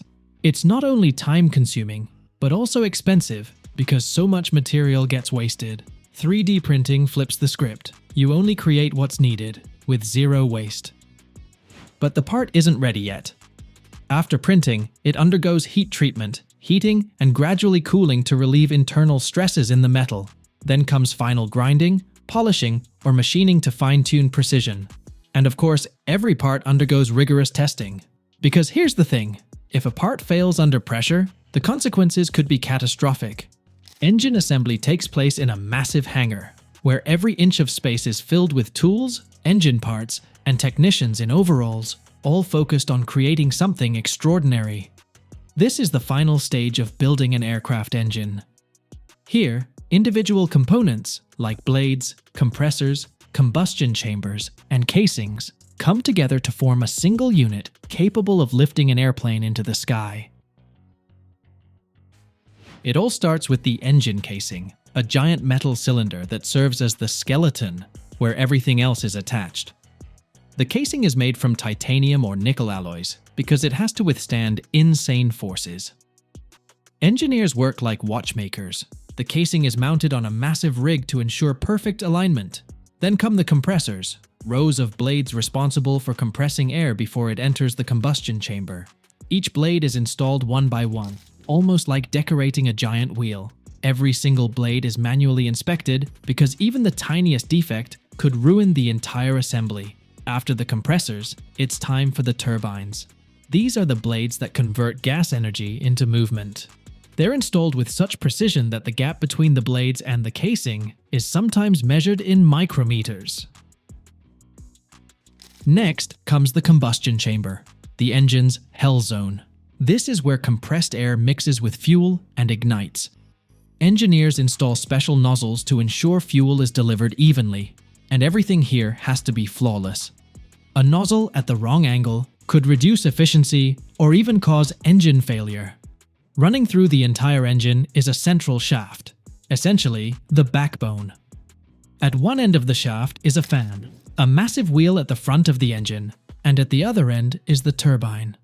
When the turbine spins from the force of hot gases, the shaft transfers this energy to the fan, which draws in air. Installing the shaft requires specialized robots. This part of the process demands surgical precision, as even the slightest misalignment can cause vibrations that could kill the engine. Once the engine's internal components are assembled, external systems are added. Fuel lines deliver jet fuel to the combustion chamber. The oil system ensures all moving parts are lubricated. And the electronics? The engine is packed with sensors that monitor temperature, pressure, RPMs, and much more. These systems are attached using cables, tubes, and bolts that must withstand both vibration and extreme temperatures. After assembly, the engine isn't immediately installed on a plane. First, it's mounted on a test stand that simulates real flight conditions, from takeoff to turbulence at altitudes close to 33,000 feet. This is the most spectacular stage. Running the engine at full power fills the air with a deafening roar, audible from miles away, and streams of blazing exhaust gases. The engine is pushed to its limits for hours as engineers test its strength, durability, and efficiency. Once the engine passes all tests, it's disassembled. Key components are rechecked, and then it's reassembled for final delivery. The finished engine is packed and shipped to Boeing or Airbus, where it becomes part of a new aircraft. Piece by piece, engineers craft the heart of an airplane, a marvel capable of carrying thousands of passengers across continents. Isn't this a modern masterpiece? Let us know if you'd like to see more videos like this. Every single year in the United States, millions of cucumbers are pickled, and it is truly an artistic process. Have you ever stopped to think about how exactly that happens? All those jars of cucumbers lining the supermarket shelves, from the very first to the very last, have been harvested, processed, packed, and delivered, so they can end up right in your hands. So, let us peek behind the scenes together and discover how a full-cycle plant carries out this remarkable process. In the United States, some pickling plants operate their own plantations, where cucumbers are grown specifically for this purpose. It is not just about harvesting, it is also about ensuring that each cucumber has the perfect size and shape. This is no accident. Every cucumber that arrives at the plant must meet strict standards, or the pickling will not be as effective. For example, in the state of Michigan, which is home to one of the largest cucumber pickling companies, the plantation area can span 5,000 or even 10,000 acres. This allows for the cultivation of millions of cucumbers every year. Plants that specialize in pickling handle enormous production volumes. A single plant can process up to 100 million pounds of cucumbers per year. The exact amount depends on the size of the facility and the region. In order to maintain a stable supply to the market, these plantations often have contracts with farmers who grow cucumbers specifically for pickling. Ultimately, from harvest through processing, everything revolves around massive scale. These cucumbers typically measure from about 3 to about 5 inches in length, and their shape must be smooth, without bends or defects. This is important, since crooked or overly large cucumbers will not only look unappealing on store shelves, but can also harm other produce during processing, affecting the overall shelf life. Various technologies are employed on these plantations to ensure uniform cucumber size. For instance, they rely on controlled growing conditions, proper temperature, irrigation, and fertilizers, and row-based planting to avoid excessive competition among the plants. Additionally, automated sorting systems examine each cucumber to confirm it meets the required standards. This makes it possible to remove all imperfect specimens before they ever make it to the pickling stage. Full-cycle pickling plants are not just simple production sites where someone takes a jar and fills it with cucumbers. Rather, they are large-scale complexes in which everything, from gathering the cucumbers, through cleaning them, to packaging and labeling, is done under one roof. Picture vast areas that include not only production lines, but also specialized storage chambers for fresh vegetables, which must remain in pristine condition right up to the moment of pickling. Furthermore, such plants usually have laboratories to monitor product quality at every step. Hence, even when you buy a jar of cucumbers, you can be sure the production process has undergone rigorous scrutiny. As you can see, it is more than just a jar on a shelf. It is the end result of an entire industry that works at every level. The process of harvesting cucumbers on these specialized plantations is quite a spectacle, bringing together manual work and high-level technology. Initially, workers go into the field with baskets or special containers for collecting cucumbers. It is a delicate job because every single cucumber must be plucked by hand, so the other plants are not damaged. In the past, harvesting was almost entirely manual, but as technology has advanced, more mechanical methods have been introduced. Nonetheless, workers still check each piece for ripeness and shape. On larger plantations, machines are frequently used to gather cucumbers. These machines feature special drums or vibratory mechanisms designed to collect the cucumbers without harming them. They move along the rows, carefully picking the produce. Although mechanical harvesting is faster, it requires constant supervision to minimize damage. Once harvested, the cucumbers often undergo an initial inspection right in the field. This might include basic sorting by size and shape, filtering out any cucumbers that fail to meet the standards for pickling. Certain plantations use automated systems to do this sorting. Immediately after harvest, cucumbers are transported to the plant for further processing, so their freshness is preserved. All of these steps are carried out very quickly, minimizing the time between picking and processing. Plantations often employ refrigerated trucks to keep the cucumbers from overheating. Now comes the most fascinating part. How exactly do cucumbers land in jars? It begins with washing and sorting. After harvest, cucumbers are thoroughly washed and checked for defects. The washing tanks can hold from about 11 to about 17 short tons of cucumbers at any one time, which is like a whole pool filled with these crispy green fruits. Often, long stainless steel baths are used, where the cucumbers travel along a conveyor belt fully immersed in water. They are first placed in a large water tank for soaking, which loosens soil and leaves. Air bubbles are introduced into the water to gently shake the cucumbers, removing dirt in a way that mimics the gentle motion of a natural stream. This helps avoid mechanical damage. Following the soak, cucumbers pass under strong shower units that rinse away any remaining residue. The water pressure is high, yet carefully managed so the delicate surface of the cucumbers is not harmed. Afterward, they roll across rows of soft rotating brushes, which remove any fine bits of dirt and give the cucumbers a clean, market-ready appearance. Clean cucumbers undergo a final check. Either cameras or employees examine their condition, looking for any defects, rot, or damage. The water used for washing is circulated through multiple rounds of purification and filtration. Many plants feature systems for reusing water, thereby reducing environmental impact. Only the best cucumbers move on to the next stage: slicing, pickling, and packing into jars. The pickling solution is not merely vinegar mixed with water. It is a carefully formulated combination of various spices, salt, and sugar that yields the cucumber's distinctive taste. Here too, there are secrets. The solution is prepared according to an exact formula specifying the precise amount of each ingredient. Following the washing stage, cucumbers travel by conveyor belt toward the slicing machines.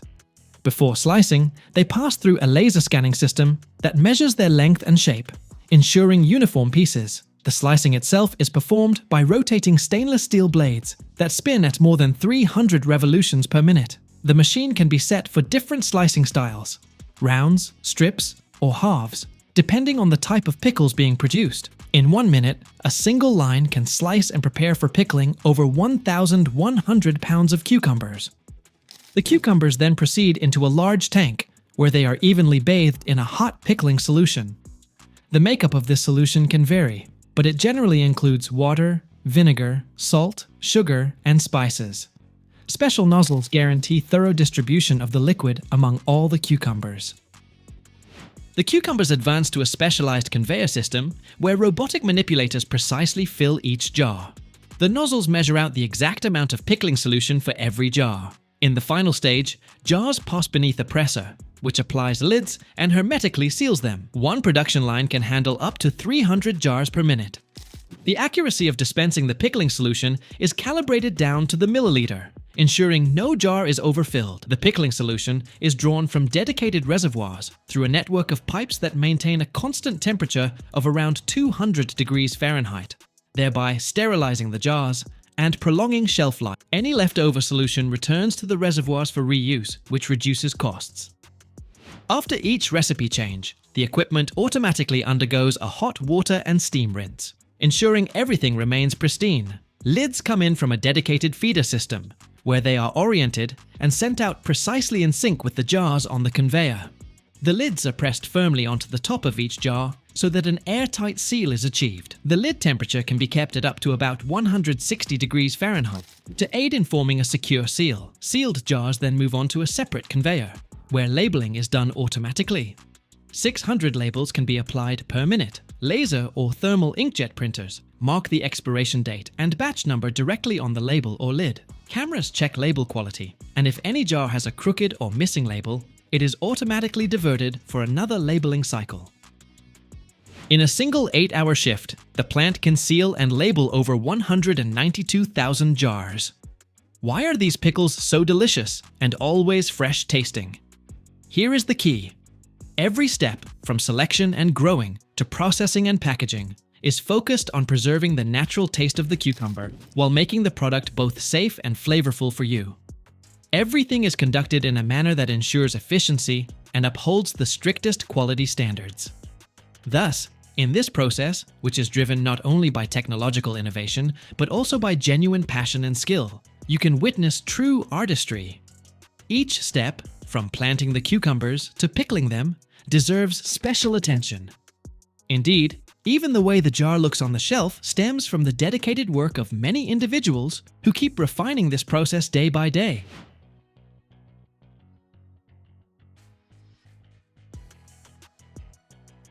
Every year, more than 12 million cars are scrapped worldwide, and this has become a massive industry running like clockwork. Imagine this. Your old ride could turn into a brand new skyscraper, and that worn-out engine might end up in a military battleship. But what actually happens to cars that have reached the end of the road? They are not simply tossed away. 90% of their materials get recycled. How are cars dismantled, crushed, and literally torn apart to be turned into something new? Today, we are taking a deep dive into this process. Why can you not just leave your old car sitting in the backyard? Well, first of all, it is illegal. Unless you live somewhere where keeping a car on bricks in your yard is completely fine. Second, old cars leak fluids, motor oil, antifreeze, transmission fluid, that can seriously damage the environment. Third, they take up space that could be used for something better, like a new car or even a barbecue grill. So, what are your options? If your car is still somewhat functional, you can sell it for parts. Even if the engine is done for, many components still have value. The battery, if it is still working, can be sold separately or taken to a recycling center. Tires, if the tread is still decent, can be resold. The catalytic converter contains precious metals like platinum, palladium, and rhodium, making it highly valuable. Headlights, mirrors, doors, there is always someone looking for replacement parts. You can sell them on Facebook Marketplace, Craigslist, or local auto shops that buy used parts.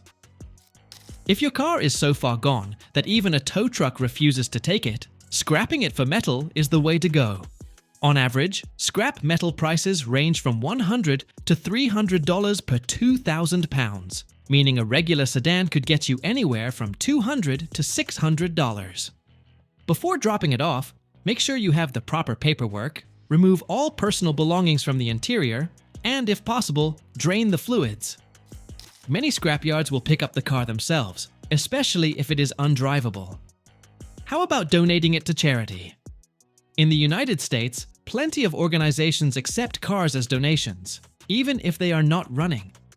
Some examples include Cars for Kids, Goodwill car donations, and Wheels for Wishes. You just make a call, they tow it away, and you get a tax deduction. Plus, it feels good knowing your old clunker is helping someone in need. From time to time, government programs allow you to trade in an old vehicle for compensation.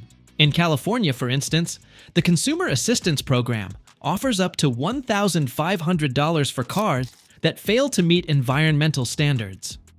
It is worth checking if similar programs exist in your state because this might be the most profitable option. Do not leave your car abandoned on the street. That could result in fines or impoundment. Do not try to dismantle it yourself unless you know what you are doing. Some parts, like the fuel tank or battery, can be hazardous. And do not confuse proper recycling with illegal sales. Many states have strict regulations about selling non-operational vehicles without the right documentation. The key is doing it correctly to avoid trouble and protect the environment. In movies, we often see massive junkyards filled with rusting cars under the scorching sun. In reality, most vehicles do not just sit there. Modern recycling is a well-organized process where nearly 90% of materials get repurposed. If a car is beyond repair, it moves on to the dismantling stage. You already know about the initial teardown. After that, the car goes into a hydraulic press, the same machine you have probably seen in movies. It compresses the car into a compact cube, reducing its size by several times. These crushed cars are then sent to massive industrial shredders, huge machines that literally rip the car apart. After that, the shredded metal and plastic move on to sorting. Sorting is done using magnetic separators, which separate metals. Steel and iron are the easiest to extract since they are attracted to magnets. Aluminum, copper, and brass are removed using eddy currents and other techniques. Plastics, glass, and rubber are collected separately, although not everything can be recycled. Once sorted, the materials go to specialized recycling plants. Steel and aluminum are melted down and used to manufacture new cars, construction materials, household appliances, and more. Wheel rims and engine blocks are often turned into new auto parts. Components like bumpers, dashboards, and interior panels are shredded and reused for making furniture, insulation, or even new cars. Automotive glass contains a plastic layer inside, making it harder to recycle, but some companies repurpose it into construction materials. Tires do not decompose and are an environmental hazard, so they are repurposed as much as possible. They are turned into asphalt granules, rubber flooring for playgrounds, and even fuel for cement plants. 99% of car batteries are recycled. The lead is melted down, and the acid is either neutralized or reused. Despite all these processes, about 10 to 20% of car waste remains non-recyclable. This includes certain plastics, adhesive materials in upholstery, and textile or leather interior elements. Researchers are working on new disposal methods, such as pyrolysis, breaking materials down at high temperatures without oxygen, or using biodegradable materials for future vehicles.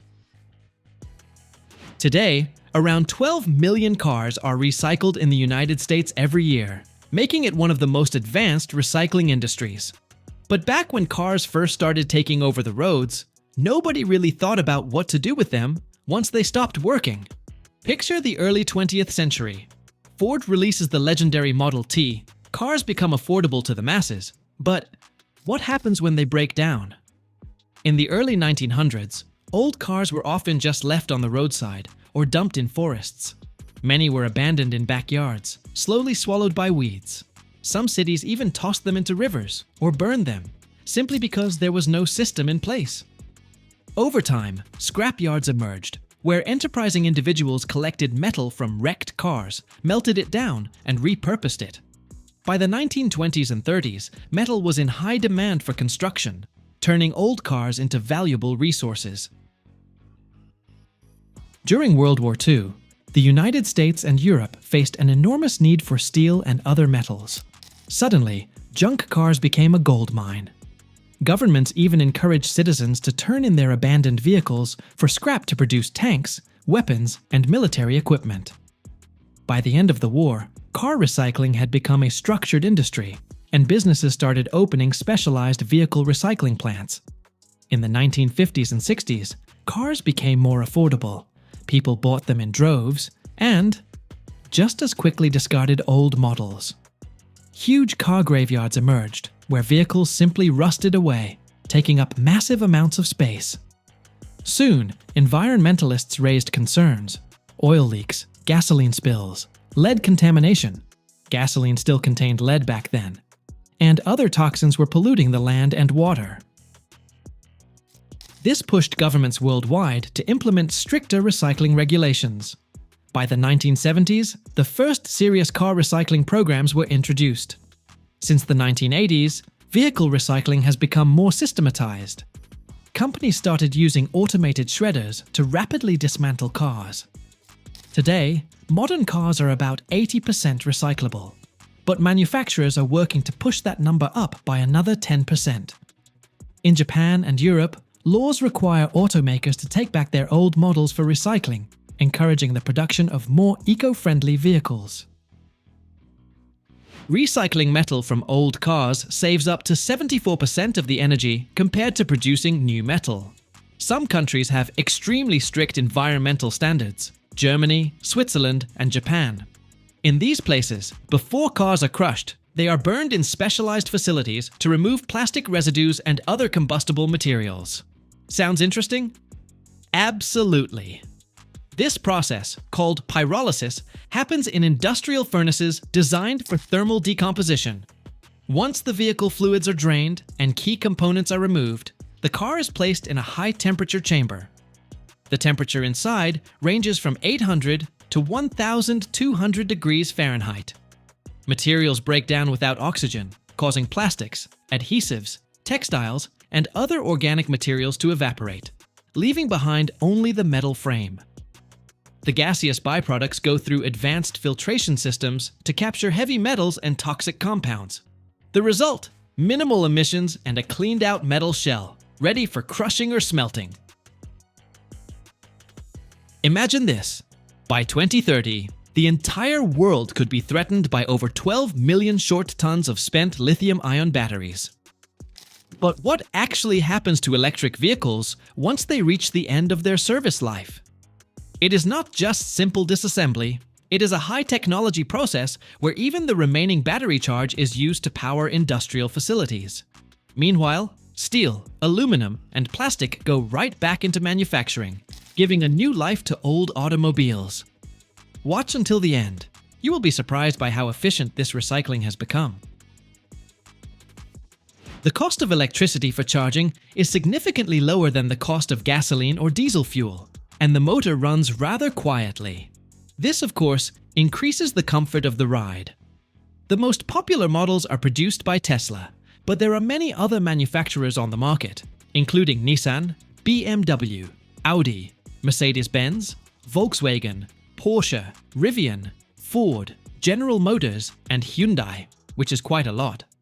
However, even an electric vehicle eventually reaches the end of its service life. When the vehicle arrives at this end, it is sent for recycling. First, the car is deregistered, and then it is taken to special facilities that handle disassembly and recycling of vehicles. These can be recycling centers, auto dismantling sites, or recycling factories. Vehicles may be delivered by the owners themselves or by dedicated services that pick up damaged or non-operational cars. Some facilities work with insurance companies or government organizations that coordinate disposal programs. When the car arrives at the site, it is initially inspected to determine which parts can be reused and which must undergo complete disposal. The site is typically an area equipped with bays or specialized zones where all processes take place. Mechanics and equipment operators work here, removing vehicle components both manually and with the help of machines. First, all technical fluids are drained. The car is placed on a special lift or in a separate drainage area. Operators use pumps or remove drain plugs to extract motor oil, transmission fluid, antifreeze, brake fluid, and fuel. The fuel is pumped out with vacuum systems to prevent fire hazards, and the motor oil is collected in containers for later recycling. After that, the disassembly of the vehicle begins. The battery is removed first and sent to a separate recycling process. There, it is tested to determine the level of remaining charge and suitability for reuse. The removal must be done carefully, as the battery contains toxic and flammable materials. This can take from 30 minutes to 60 minutes by itself. If the battery can still hold a charge, it is used in stationary energy systems, for example, to store energy from solar panels. If the battery is completely worn out, it is sent for disposal. To monitor battery condition even before disposal, Tesla, for instance, uses its own software that can remotely evaluate the remaining capacity, the level of cell degradation, and the overall condition of the vehicle's energy system. This makes it possible to determine whether the battery can be used in secondary energy applications or must be fully disassembled. Through this approach, the company reduces the number of batteries immediately sent for disposal, extending their life cycle as stationary energy storage systems for as long as possible. The recycling of Tesla electric vehicles happens in much the same way as the recycling of other electric vehicles, but there are certain specifics due to the battery design, the body materials, and the software. Tesla batteries have a complex modular structure and a high energy density, requiring additional safety measures, including a complete discharge and controlled disassembly. A full discharge of a Tesla battery is carried out at specialized recycling centers, where strict safety measures are followed to avoid the risk of fire or explosion. This is done using special equipment that gradually removes any leftover electrical energy, placing the battery into a safe state. Because lithium-ion batteries maintain a high energy density, they can still hold a substantial charge even after extended use, making the discharge process critically important prior to further recycling. According to estimates, by the end of 2030, around 12 million short tons of spent lithium-ion batteries could end up in landfills if effective recycling systems are not put in place. To discharge the battery, industrial systems of controlled power consumption are connected, gradually drawing off the remaining energy. These machines operate on the principle of creating a controlled electrical load, simulating energy consumption, where electrical energy is converted into heat that is then dissipated by active cooling systems. Another method involves connecting the battery to industrial energy storage systems, which can use the residual charge to power facilities or feed electricity back into the grid. The process occurs in a controlled environment with low humidity to minimize the risk of corrosion and unwanted chemical reactions. The temperature is maintained between 50 degrees Fahrenheit and 68 degrees Fahrenheit because higher temperatures can accelerate degradation of battery cells, while lower temperatures increase the risk of electrolyte instability. The operator oversees discharge parameters through computerized monitoring systems, which record voltage, current, and battery temperature in real time. Once the charge falls to a safe level, typically below 1% of the original capacity, the battery is considered discharged and ready for further disassembly. The battery is taken apart, separating the casing, modules, and electronics. Each module consists of thousands of lithium-ion cells that must be properly recycled to recover valuable metals. The modules are mechanically shredded in specialized installations that operate in an inert gas environment or under liquid nitrogen to prevent spontaneous combustion of any leftover active materials. The resulting shredded mass undergoes either thermal treatment or chemical solutions to remove organic components such as electrolyte and binding substances. After processing, the recovered metals are reused in the production of new batteries, and the remaining materials are disposed of in accordance with environmental standards. Toxic waste is neutralized at specialized facilities. Currently, only about 5% of lithium-ion batteries are recycled worldwide, indicating a major opportunity to improve recycling infrastructure. One key method for recovering valuable materials is hydrometallurgy.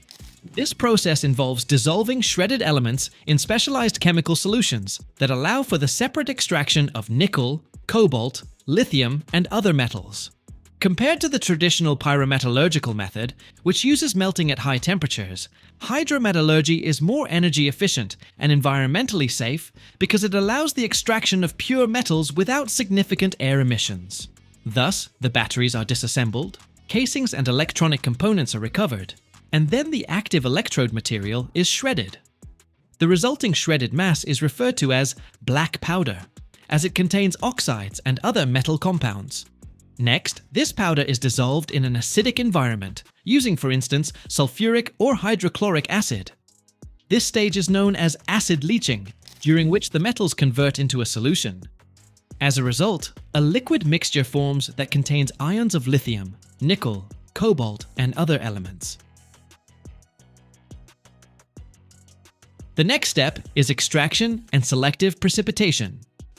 Using reagents such as organic extractants or precipitating agents, specific metals are extracted from the solution. For example, lithium may be precipitated as lithium carbonate or lithium hydroxide, both of which are used in the production of new batteries. Nickel and cobalt can be extracted by altering the alkaline solution or by precipitation using sulfides and hydroxides. After precipitation, the metals undergo additional purification, including filtration and recrystallization. The end products, metal salts or metal oxides, are sent back into production for new battery cathode materials.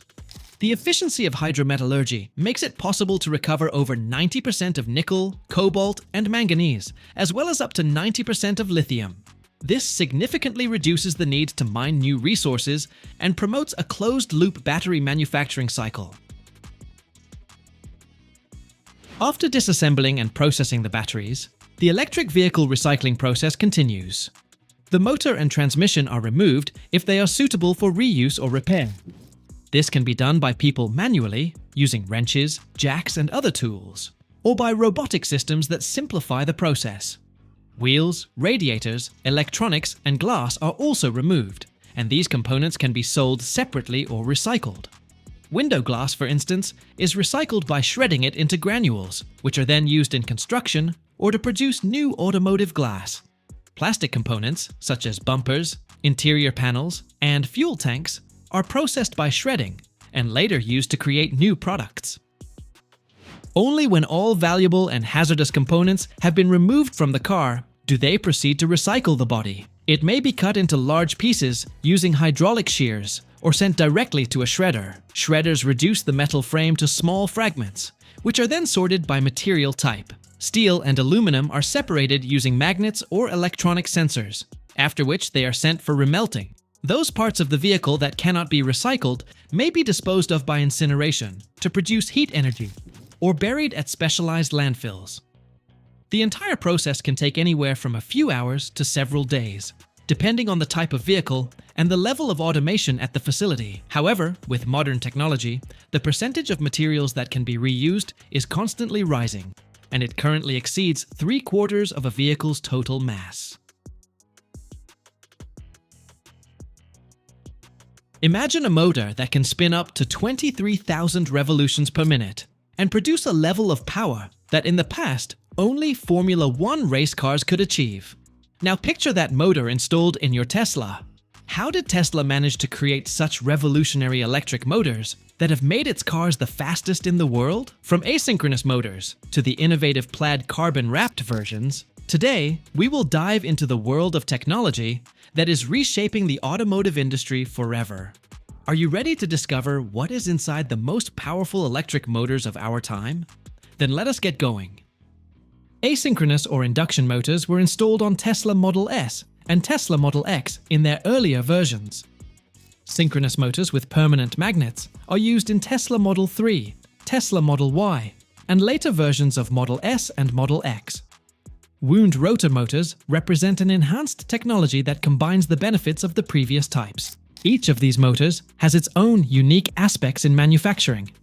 Before initiating production, Tesla engineers design the motor using modern modeling software. The design process considers the materials for magnets and windings, the shape of the rotor and stator for maximum efficiency, the cooling system to prevent overheating, the balance of weight, and the positioning of the motor in the car. After completing digital modeling, prototypes are produced and tested under laboratory conditions. Now let us move on to the stage that focuses on the key components. The first component is the stator. It is the heart of the electric motor and the stationary part of the motor, containing copper wire windings. The stator core is made of many thin layers of electrical steel, which helps reduce energy losses from eddy currents. These steel sheets are cut by laser cutting or stamping. The sheets are assembled together and pressed into the form of the stator. The next step is the coil winding process. Automated winding is utilized, along with a precise calculation of the number of turns. In order to boost efficiency, hollow copper wires with coolant flowing inside are used. After the winding, vacuum impregnation with varnish takes place to protect the windings from overheating and damage. We then proceed to the stator assembly stage. The windings are connected to electrical contacts. Temperature sensors are installed to monitor heating. The completed stator is subjected to quality control and testing. The rotor is the moving part of the motor. Tesla uses two types of rotors. An asynchronous rotor with a squirrel cage is employed in induction motors. It is made of aluminum or copper by casting the metal into a mold. A rotor with permanent magnets is used in Tesla's synchronous motors. It contains magnets based on rare earth metals, creating a strong magnetic field. As with the stator, a multi-layer steel structure is used for manufacturing the rotor. The steel sheets are cut and either glued or pressed together into the shape of the rotor. Neodymium magnets are inserted into the rotor body. The magnets are secured by adhesive or mechanical fasteners so that they can withstand rotational speeds of up to 20,000 revolutions per minute. Because the rotor spins at high velocity, perfect balancing is essential to avoid vibrations. The rotor is tested on specialized equipment that automatically adds or removes material to adjust the balance. The next stage is motor cooling. Tesla employs liquid cooling for its electric motors. Coolant circulates through channels in the motor housing, carrying away excess heat. This enables the motor to function at high power levels. The rotor is mounted on bearings for minimal friction. The stator and rotor are placed inside the motor housing. All components are connected according to the design. A controller operates the motor by regulating power and rotational speed. Metal oxide semiconductor. Field effect transistors, or insulated gate bipolar transistors, are employed to convert electric current. We now move on to the final step, which involves filling the system with cold fluid. The coolant is introduced into the cooling system and checked carefully for leaks. Following assembly, every motor undergoes an extensive battery of tests. A no-load test verifies smooth rotation. A load test evaluates efficiency and energy consumption. A thermal test stresses the motor under maximum loads. A noise test measures noise and vibration. Only after passing all these tests successfully does the motor proceed to the production of Tesla vehicles. Manufacturing Tesla's electric motors is a high-technology process that integrates advanced engineering approaches, automated manufacturing, and sophisticated testing methods. Tesla continually improves its motors, making them more efficient, more compact, and more powerful. This technology lets Tesla produce electric vehicles that outdo the competition in power, range, and reliability. The story of how Tesla developed electric motors for its cars is one of innovative technology, risk-taking, and the relentless efforts of engineers. It all started with an ambitious plan to revolutionize the automotive industry, and although initially the company did not produce its own motors, it ultimately became a leader in this domain. Tesla Motors was founded in the year 2003 by a group of engineers, which included Martin Eberhard, Mark Tarpenning, Ian Wright, Jeffrey Brian Straubel, and the future chief of the company, Elon Musk. The main vision was to create an entirely electric car capable of competing with conventional gasoline-powered vehicles. At that time, electric vehicles did exist, but they were slow and inefficient. That was when the Tesla team decided to utilize an asynchronous electric motor, originally patented by Nikola Tesla in the year 1888. Tesla's first electric motor was developed using technology from a company named AC Propulsion, which was creating high-powered electric motors for electric car prototypes.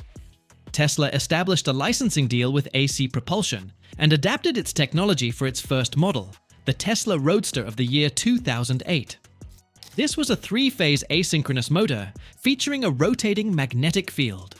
It was manufactured with an aluminum rotor, which provided excellent efficiency. The maximum output was 248 horsepower, enabling the Roadster to accelerate to 61 miles per hour in 3 9/10 seconds. Despite the success of this first vehicle, Tesla encountered difficulties with component supplies.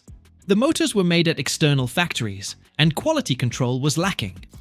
This pushed the company to consider setting up its own production lines. Transitioning to in-house production took place from the year 2010 to the year 2012. When Tesla started developing the Tesla Model S, it became clear that the company needed to manufacture its own electric motors. There were multiple reasons for this. The first reason was cost, since sourcing motors from external suppliers was expensive. Tesla also wanted a highly efficient motor designed to meet its specific requirements, meaning the design had to be optimized. Quality control was the third reason, because in-house production allowed the company to oversee every aspect of manufacturing. In the year 2010, Tesla purchased a plant in Fremont, California, previously owned by General Motors and Toyota. This was a pivotal milestone in scaling up production. In the year 2012, the Tesla Model S became the company's first vehicle to use Tesla's in-house electric motor. It was more powerful and more efficient than the previous generation's motors. The Tesla Model S motor of the year 2012 represented a breakthrough in technology. It was created using asynchronous induction motor principles, with a copper rotor instead of the aluminum rotor that was in the Roadster. The copper rotor raised efficiency and diminished heat losses. The performance version delivered 416 horsepower, enabling acceleration to 61 miles per hour in 4 4/10 seconds. This model drew global attention, and Tesla expanded rapidly thereafter. Let us examine the newer generations of motors from the year 2017 to the year 2020. Although asynchronous motors remained efficient, Tesla's engineers began exploring new motor designs. In the year 2017, during the development of Tesla Model 3, the company chose to adopt synchronous motors with permanent magnets. The Tesla Model 3 motor, starting in the year 2017, is a synchronous motor with permanent magnets. This made the motor smaller, lighter, and more efficient. Neodymium magnets helped reduce energy consumption. The refined cooling system enhanced reliability. This motor became standard in Tesla Model 3 and Tesla Model Y. However, Tesla did not stop using asynchronous motors and continued installing them on the front axle of Tesla Model S and Tesla Model X for dual-motor versions. Tesla pushed forward and introduced its plaid carbon-wrapped motor technology, which premiered in the year 2021 in Tesla Model S Plaid. Plaid carbon-wrapped motor is a revolutionary solution. It utilizes a carbon wrapping on the rotor, enabling incredibly high speeds of up to 23,000 revolutions per minute. An improved cooling system endures extreme stresses. The Tesla Model S Plaid can accelerate to 61 miles per hour in only 1 99/100th seconds, making it the fastest production electric car in the world. This technology was entirely developed by Tesla's engineering team and is unmatched by any competitors. Manufacturing electric motors for Tesla cars is a sophisticated and advanced process encompassing pioneering research, modern simulation, automated assembly, and meticulous testing. Tesla gradually evolved from employing asynchronous motors in its early models to integrating state-of-the-art synchronous motors with permanent magnets and the revolutionary plaid carbon-wrapped motor. Through continuous enhancements of its technology, Tesla has produced motors that combine outstanding efficiency, power, and compactness. This enables its electric vehicles to surpass competing models in acceleration, energy consumption, and reliability. Tesla's decision to make electric motors in-house allowed the company to manage quality, reduce costs, and refine designs, proving to be instrumental in its expansion. The unwavering drive toward innovation and the pursuit of new advancements solidify Tesla's role as a leader in electric transportation, shaping the future of the automotive industry.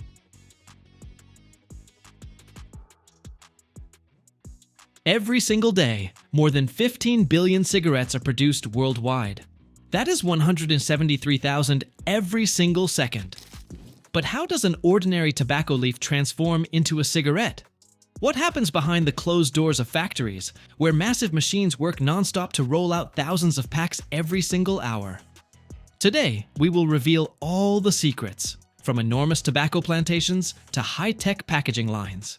And you will be shocked at the hidden processes behind this industry. Stick around until the end so you do not miss the most fascinating details.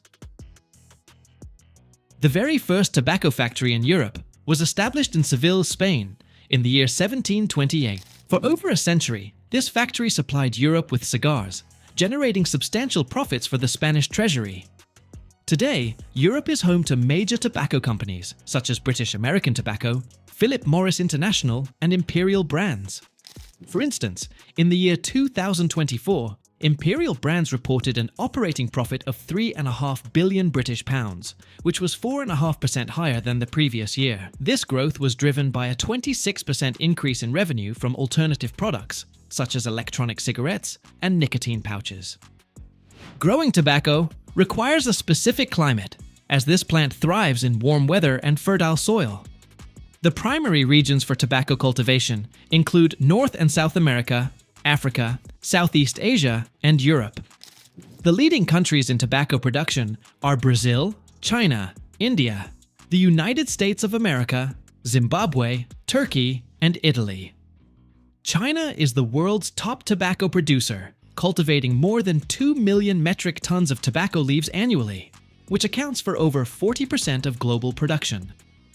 The key tobacco growing regions in China are Yunnan, Guizhou, Hunan, and Sichuan provinces. India produces approximately 800,000 metric tons of tobacco per year, primarily in the states of Andhra Pradesh, Telangana, and Karnataka. Tobacco seeds are sown in the spring, and the leaves are harvested several months later. This process can take several weeks since each layer of leaves is collected separately. After harvesting, the leaves are transported to specialized facilities, where they undergo fermentation and drying. The most common drying methods include air curing, fire curing, or sun curing, depending on the type of tobacco. For instance, Virginia tobacco is fire cured, meaning the leaves are hung in curing barns where the temperature is carefully maintained using heated air. This process lasts about 7 to 10 days and gives the leaves a golden color and a mildly sweet aroma. Burley tobacco, on the other hand, is air cured in shaded barns for an entire month, resulting in a more intense and dry flavor. After drying, the tobacco leaves go through fermentation, which helps reduce nicotine levels and remove excessive bitterness. This fermentation process can last several months. A large portion of the tobacco used for cigarette production in Europe is imported from Brazil, Zimbabwe, China, and the United States of America. Some countries, such as Italy, Greece, and Turkey, cultivate their own tobacco, which is also processed in local factories. Every batch of tobacco arriving at production facilities undergoes strict quality control, where factors like moisture content, color, and nicotine levels are analyzed. The process begins with the initial treatment of tobacco leaves. First, the leaves are sorted by quality and type, with damaged or unsuitable parts removed. On average, each cigarette contains approximately 1 gram of tobacco, meaning that large factories process hundreds of metric tons of raw materials daily. After sorting, the tobacco is processed in manufacturing plants, where machines take over most of the work. The leaves are first shredded into fine fibers. Machines meticulously control the size of these shredded pieces to ensure uniformity. Then, the tobacco undergoes steam treatment to increase its elasticity and improve storage conditions. Various flavorings and stabilizing agents are added to regulate moisture levels and enhance taste characteristics. Typically, cigarette blends include a mix of different tobacco varieties to achieve the desired flavor and strength. The next stage is cigarette formation. Production lines are equipped with specialized machines capable of rolling out more than 20,000 cigarettes per minute. These automated lines operate with incredible speed and precision. The process begins with shredded tobacco being evenly distributed onto a conveyor belt. Next to this belt, a continuous strip of cigarette paper is unrolled. The machine wraps the tobacco in the paper, forming an uninterrupted tube that resembles a long roll. This roll moves along the belt at high speed, and special cutting blades then slice it into individual cigarettes, each approximately 3 inches long. Filter production is a separate process that begins with a primary material, usually acetate fiber. This synthetic polymer is derived from cellulose, which comes from wood pulp. The fibers are treated with special chemicals to give them the required structure, after which they are pressed and formed into long strips. To bind the fibers, a plasticizer called triacetin is used, ensuring the filter maintains its shape. These long strips are rolled into cylindrical blanks, which can be several feet long. They are then cut into smaller sections that match the required filter length. On the production line, these filters are fed into a specialized mechanism that wraps them in a thin paper layer to reinforce their structure. A standard filter can weigh between 10 and 20 grams, depending on the type, and its volume can range from 1 to 3 milliliters. In large-scale manufacturing, several metric tons of acetate fiber may be processed daily, with the total volume of filters produced reaching hundreds of thousands of liters. Next, the filters are attached to the tobacco rod. This is done using wrapping paper that is bonded with food-grade adhesive to create a strong connection between the filter and the tobacco-filled portion. In the bonding area, the wrapping paper passes through a roller that evenly applies the adhesive to its surface. The filter and the tobacco rod are then precisely aligned and merged using a specialized mechanism. The wrapping paper is tightly wound around the connection point and firmly pressed to ensure a secure bond. This process happens in a fraction of a second, and each minute, the machine can attach hundreds of filters to tobacco rods. Throughout production, the total amount of adhesive used can reach several dozen kilograms per shift, while the length of tobacco rods passing through the equipment is measured in hundreds of yards. Once assembled, the cigarettes move along the conveyor to the inspection section, where the strength of the bonds, uniformity of the wrapping, and adherence to standard dimensions are checked. Special scanners and weight sensors examine each cigarette to detect any defects, such as hollow spots, uneven tobacco distribution, or damaged paper. Any defective items are automatically removed from the line. Another crucial step is the application of tracking codes on each cigarette or filter, ensuring full traceability throughout the production cycle. This is done with high-precision laser markers that do not damage the paper. Finished products are then cut to final lengths if needed before reaching the packaging section, where they are grouped into packs of 20 and wrapped in foil. Once cigarettes are paired with filters and pass quality control, they move to the packaging stage. First, the cigarettes are aligned on the conveyor, forming groups based on the intended pack size. A standard pack typically contains 20 cigarettes, although there are variations with 10 or 25 pieces. Once grouped, the cigarettes are wrapped in an inner lining made of foil paper or thin aluminum foil to maintain freshness and prevent drying. They are then automatically placed into cardboard boxes, which arrive via a separate conveyor. These boxes are made from thick cardboard that is pre-cut, folded, and glued using high-speed machinery. The packs then pass through a wrapping mechanism, which seals them in a thin, transparent film. This film includes a perforated strip for easy opening. At this stage, excise stamps and barcodes are printed. On average, a single packaging line can process about 15,000 packs per hour. Completed packs are arranged into blocks of multiple packs, usually 10 per block. These blocks are further wrapped in film or packed into cardboard boxes before being placed onto pallets for transportation. Large cartons can hold up to 500 packs each. The boxed products are stored in factory warehouses until they are shipped to distributor warehouses. From there, cigarettes are sent to stores, supermarkets, and specialized kiosks. Every day, dozens of trucks leave major tobacco factories, delivering millions of cigarettes to distributors and retail locations. The entire journey, from manufacturing to store shelves, can take anywhere from a few days to several weeks, depending on logistics and market demand. At large tobacco factories, machines operate continuously across multiple shifts. In a single workday, one of these machines can produce several million cigarettes.